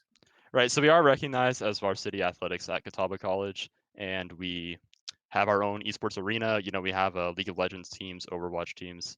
I wouldn't say teams, only one team, but Fortnite, Rocket League, even like Rainbow Six and that kind of stuff. So we really are competing in a lot of things, and yeah, we have one arena. It's a bit cramped right now, but we're got another one on the way. Well, Very awesome cool. stuff. I just wanted to ask you about how has it been just balancing between your esports life and trying to balance that out with college academics? It can be difficult at times. Academics always comes first, even though we are student athletes and we are here to play esports. Academics has to come first because in the end, that's what we're coming to college for. Uh, Overall, I think it's been okay. We're mostly just really busy recently because we're in CSL right now and we're in CLOL and we're in another tournament and got to balance that with academics and all the other teams having their time in here as well. So it can get difficult, but I think we manage pretty well. I would say if tonight's results Yeah. are anything to go off of, you've managed very well for yourself. Now, those Fiora games, absolute statements there in the top lane. Talk to me about your preparation coming into a school now that was ranked a little bit higher than you here. Similar records, but they had the extra win under their belt. It's in the division, it's for the playoffs. What does your preparation look like, and did anything change? So the Fiora pick was honestly just like it was really just a last pick counter pick into Kled, and then it worked really well that first game. It's not exactly something that we practice a whole lot, but it worked really well that game. So we thought we could pull it out again in the third game. Well, you fooled me. Yeah, but let's see. Yeah, I mean the preparation. We scrim twice a week, 2 or 3 times a week, and we have other leagues that's going on right now. So we're really practicing hard and looking forward to hopefully making a run in playoffs. Cool stuff. I just wanted to ask you a quick question. Do any of you have professional aspirations when it comes to esports or League of Legends? Uh, I'd say definitely for sure. If not in the playing side, maybe just like in the coaching side for some players, or just being involved in esports in some capacity in the future.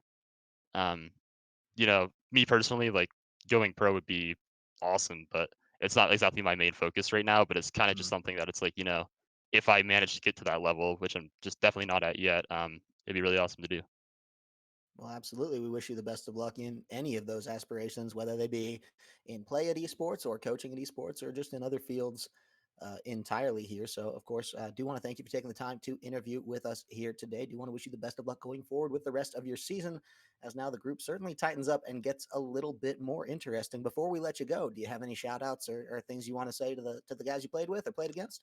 I mean, I want to shout out everybody. I think everybody, really pulled together on the third game there. We were a little shaky game two, um, coming off that win, but I think we all managed to pull together and, kind of tighten up our play and really uh, just close it out in game three. So I'm proud of everybody.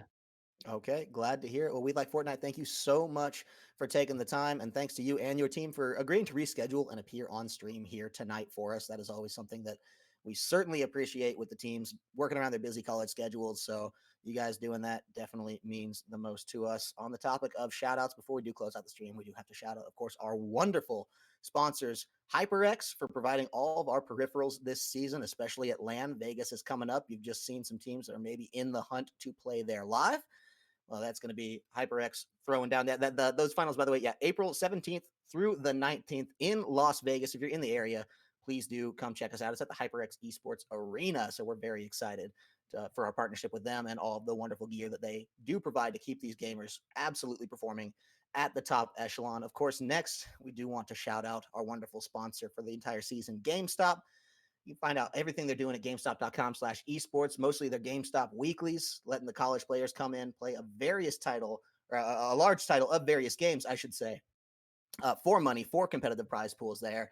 So you can see the next one we got coming up on the 9th. That's going to be Hearthstone. Then after that, League, Smash Ultimate, Rocket League, and Teamfight Tactics. So if you, any members of your school or, college students that you just know are interested in participating, in competing in that, get some boys together. GameStop.com/esports for more information on how you guys can tackle that, maybe win some money. Well, that's going to do it for us here at the CSL for tonight. The good news, if you didn't get your fill, is that we got esports all week long.